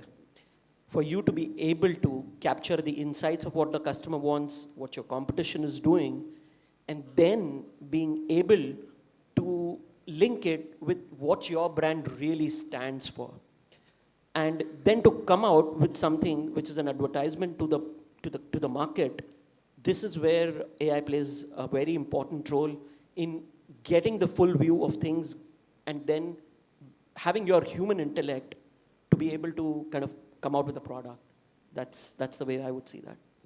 Thank you, sir. If I may just supplement that. So I think two things that we're seeing with AI. One is, when you want to do your very basic tactical promotional advertising, AI is great at it, right? You can generate it quickly, you can generate it in a value-conscious way, and you can put it out there really quickly and fast. But when you want to talk about the brand, its values, its personality, that's where AI may still not have the level of sophistication that we would want. And that's where you have some of the best creative minds in this agency industry who really add value. Because at the end of the day, it's about consumer insight, right? Any communication, for it to resonate with you, has to have a really deep consumer insight, which if it connects with you, it immediately becomes very, very relatable.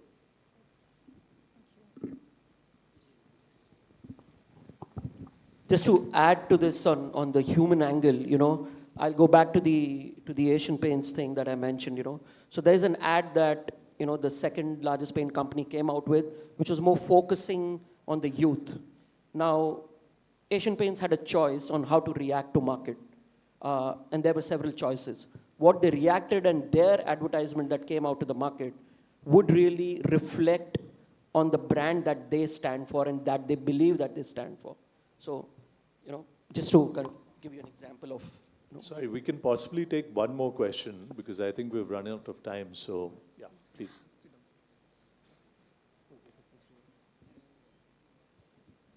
Good afternoon, dear panelists. My question is to Devang sir and Dominic sir both. Actually, Devang sir, you talked about human touch, and Dominic sir, you talked about our attention span being less than 10 seconds. In today's AI world, how can we know marketers will be delivering honest ads to us in that very short frame of time? And also, we know AI don't have emotions. So how can they be used for creativity mapping to make people feel attached with the advertisements?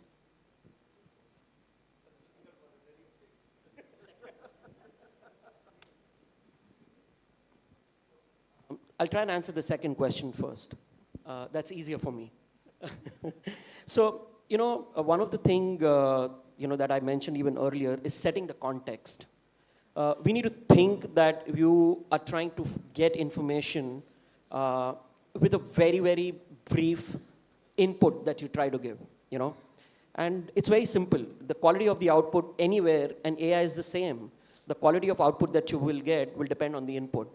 Now, if you set the context, and because AI does not today understand, when I say today, it's today, it doesn't understand the context in which things have been asked.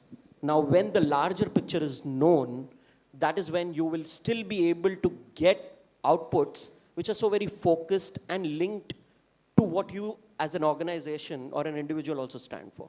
So I think setting the context is very, very important. In the age where we want quick responses, I think we must pay attention that the detail is something that we really can't miss out.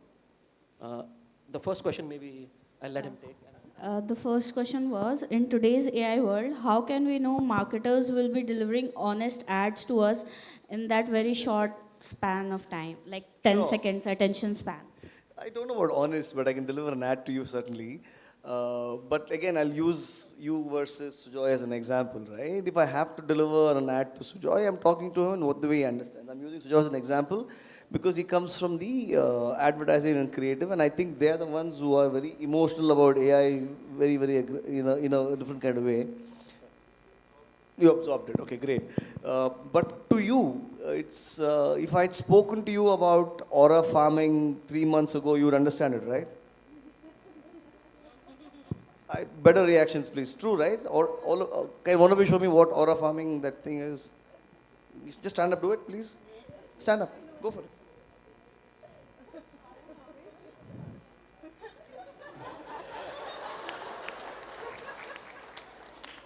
That was 10 seconds and I delivered it.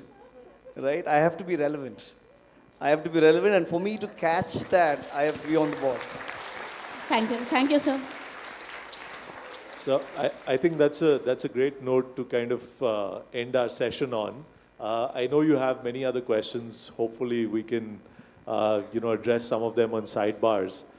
But I just want to thank all our panelists for their views and for their ideas. Look, it is a tough space. We don't have all the answers. We're learning as you are.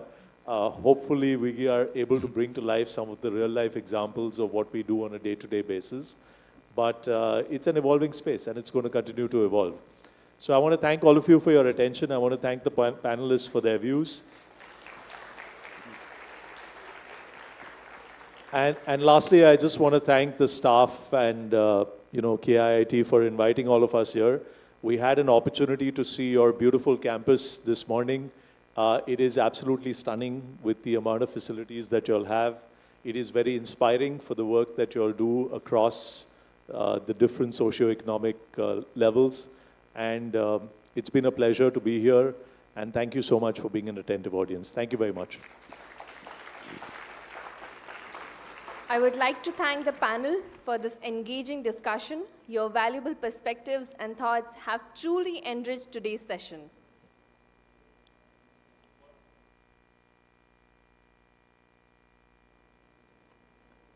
As part of the conclave, we have organized a Pan-India brand strategy competition, Brand Reboot 2025, where students from the best institutions across India participated, where they reimagined and repositioned established brands through innovative campaigns and creative strategies.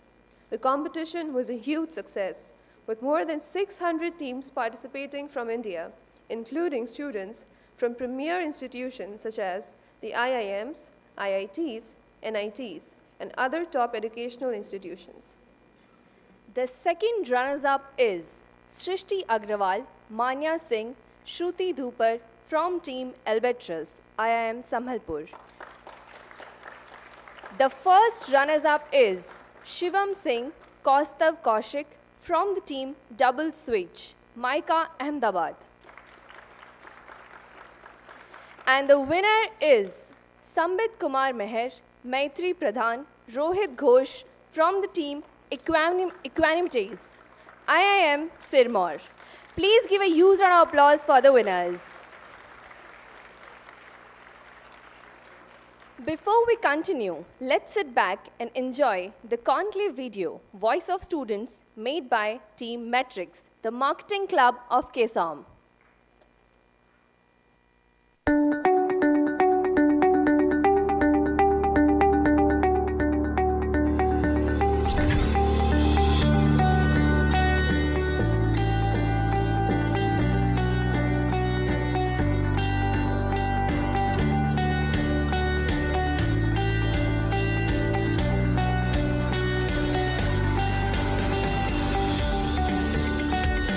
Hello everyone, I am Bikash Malik. I am the founder of TripSky Holidays and Resorts.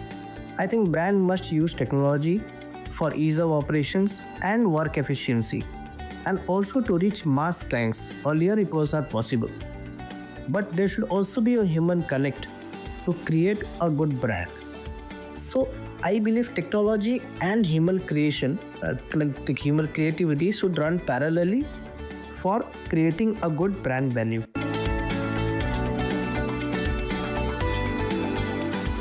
Truth is the backbone of any brand relationship. And now that we are living in a world where people can validate, fact check, and review and share experiences instantly, there is no scope of half-baked. Tech can obviously amplify the message, but if your message lacks credibility, then the brand collapses. Hence, I believe the future should belong to those who innovate with honesty and with new technology.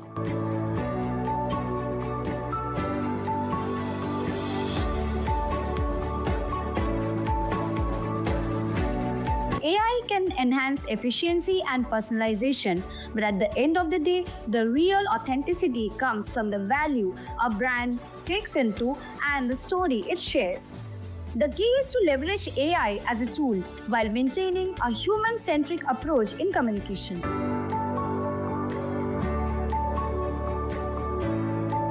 Young marketers like us can drive ethical practices by ensuring honesty and transparency in all communications. By prioritizing sustainable strategies and truthful messaging, we can build long-term trust between brands and consumers.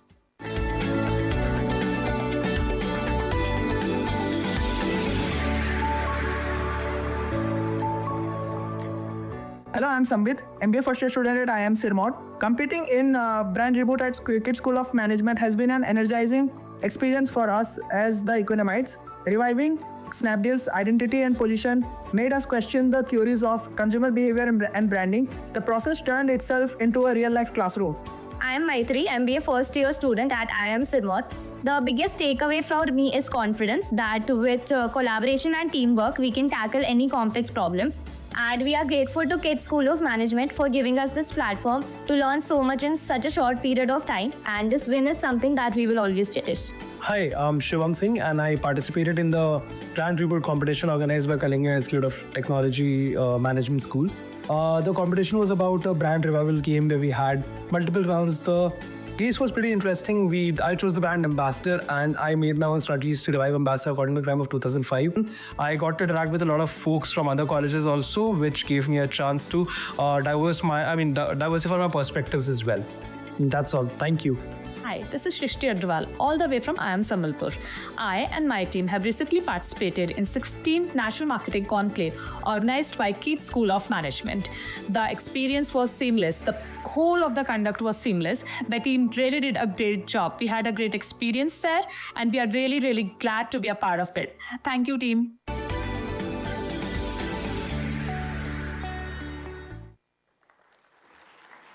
I hope you all liked the video. I request Professor Kumar Mohanty, Director, KIIT School of Management, and Professor Arvind Tripathi, Dean, KIIT School of Management, to come over to the stage to please felicitate our esteemed guests. Can I also call upon the convener, Arnab, Professor Arnab, to please come on stage. Come, Arnab.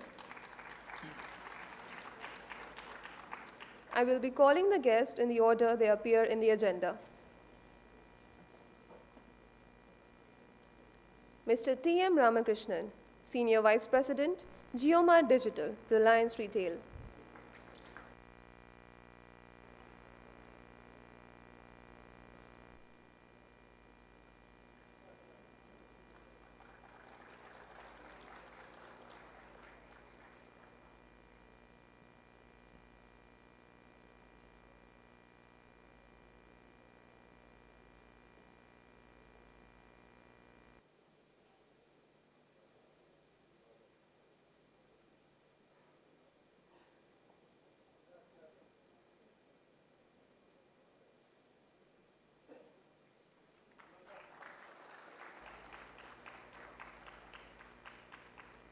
Mr. Devang Bhojani, General Manager, Mixion, GMM Fodler.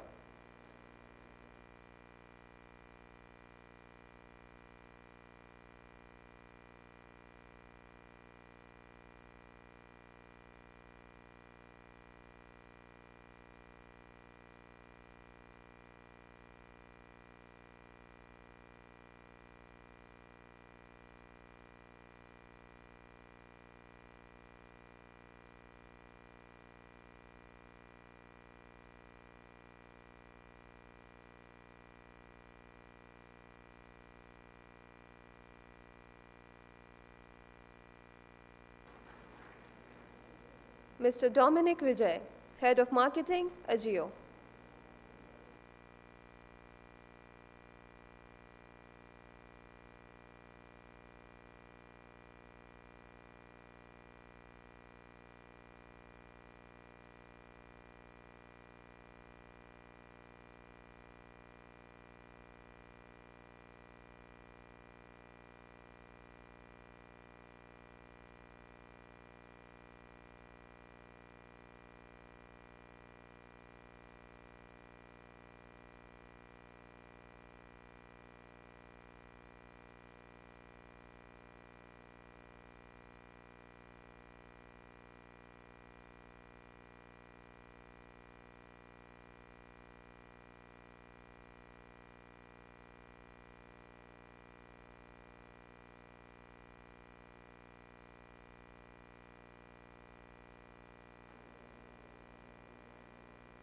Mr. Sujay Sahu, Associate Vice President, Child India.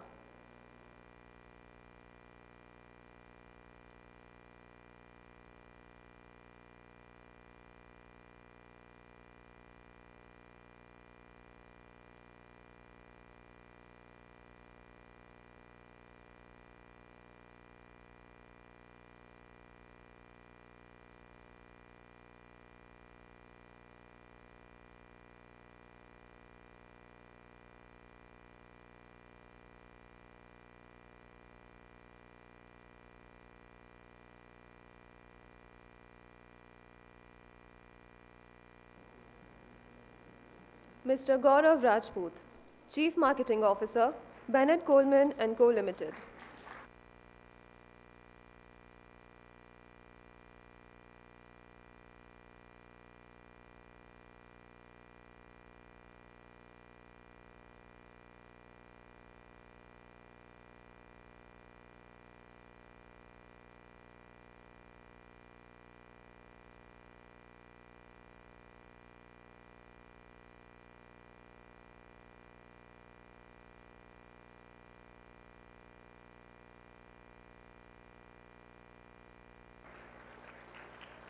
Mr. Arup Roy, Zonal Head, East Trade and OEM, Green Place Summit.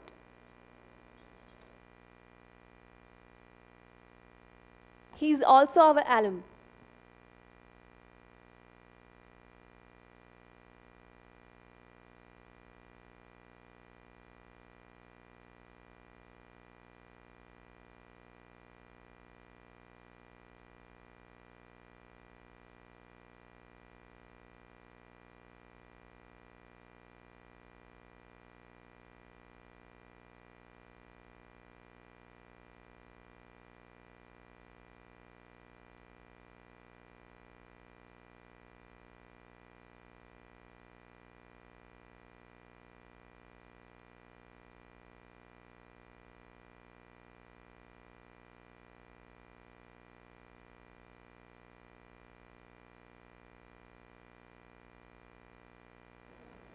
Mr. Sahit Togaru, Head of Marketing and Strategy, Iris Business Services.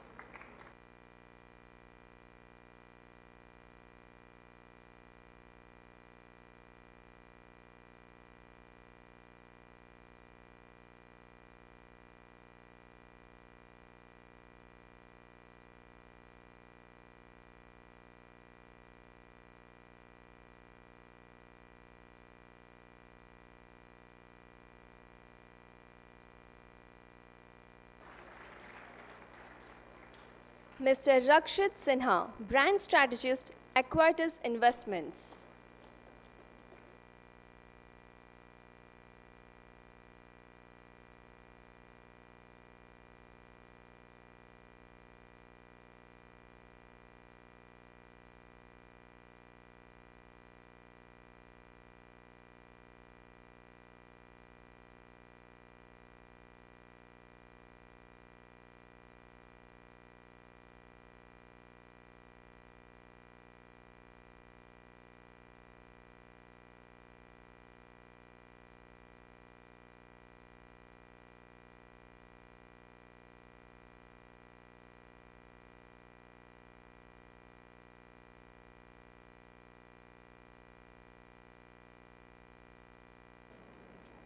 Mr. John Gabriel, Senior Partner, Interactive Business, Tata Consultancy Services.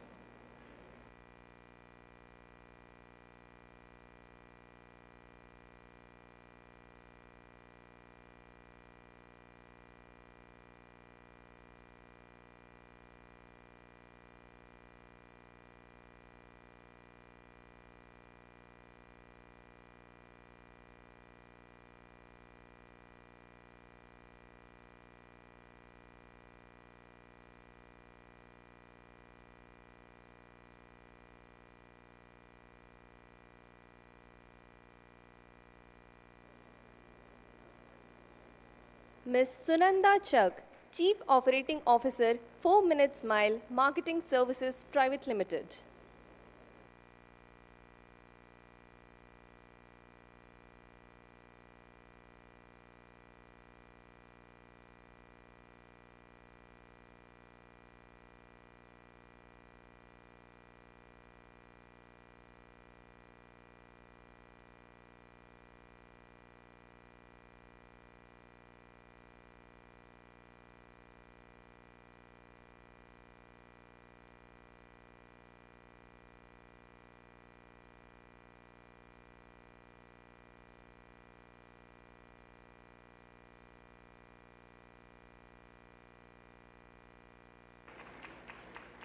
Mr. Tony Sebastian, Partner, Marketing Strategy and Digital Transformation, TCS Interactive, Tata Consultancy Services.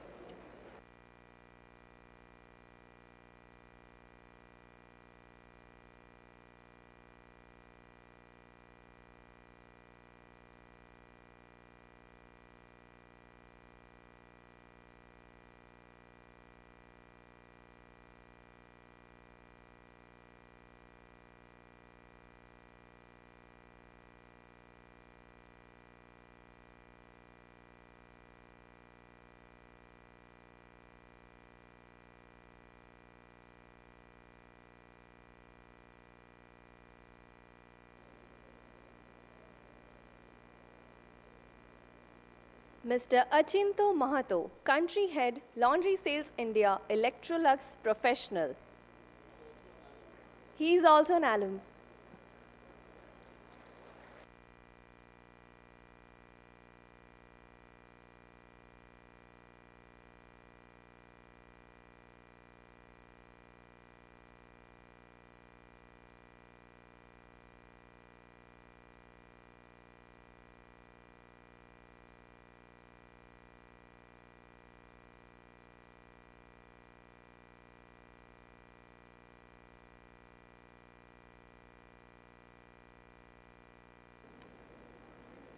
Mr. Amitosh Pal, Business Head, East Cluster Branch Head, Network 18 Media and Investments Limited. He is also an alum.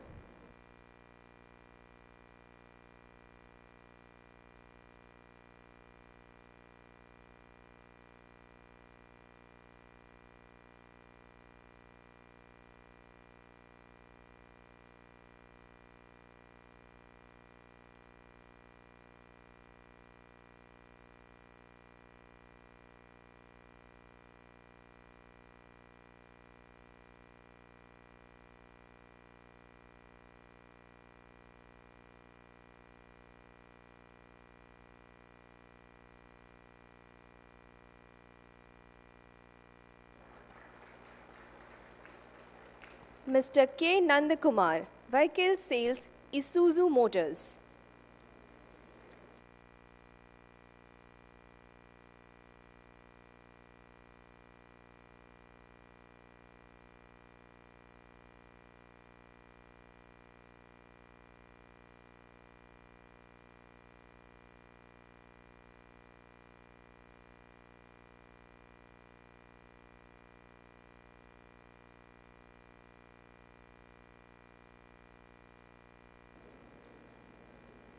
Ms. Shravanti Shaha, Senior Vice President, Sales Business Development, Carnelian Asset Management and Advisors Private Limited.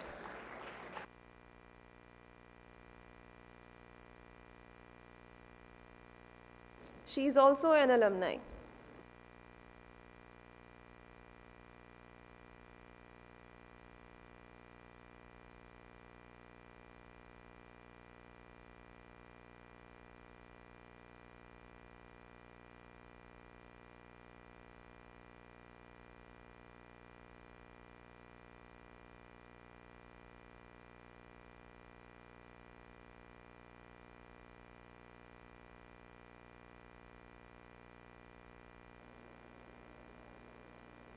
Mr. Arya Gaurav, Senior Consultant, Digital Transformation at Infosys BPM.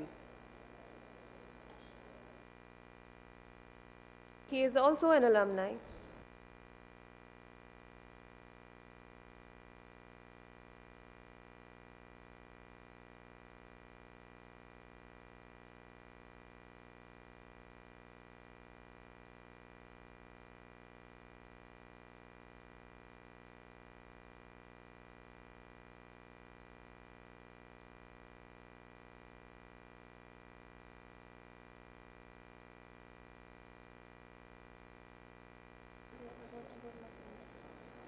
Mr. Amit Kumar, Area Manager, Tata Motors.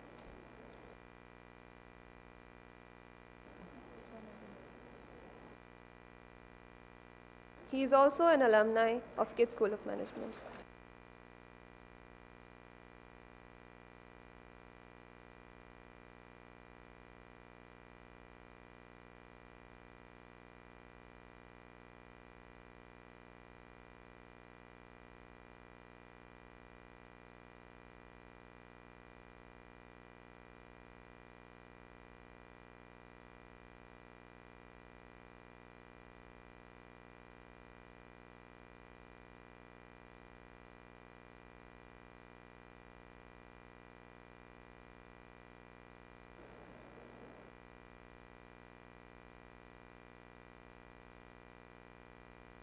Can I also call on stage and can I request all the panelists who were there to join me in felicitating somebody who we saw last year as the Chief Marketing Officer for PricewaterhouseCoopers, and today she happens to be the Chief Marketing Advisor for Shree Cements, the press conference, to everything that happened in the morning.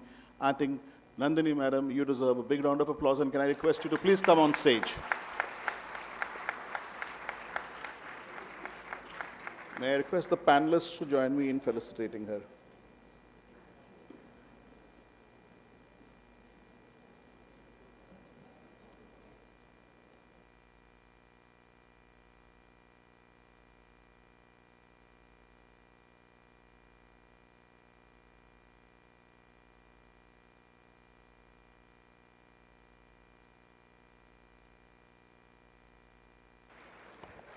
We had a wonderful press conference with more than 15 press people from the national dailies and the local dailies who have come down, and all credit goes to Nandini Madam. Thank you so much.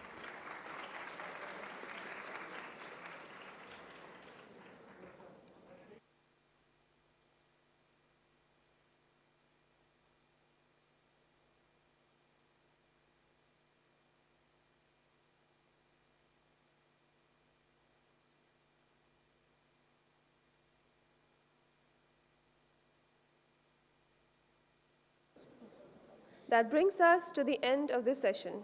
I request the licensed to accompany their respective guests for lunch. Also, the students who are mapped for the brand strategy workshops are requested to be present at the respective venues as per the time mentioned in the agenda. All the guests are requested to please come on the stage.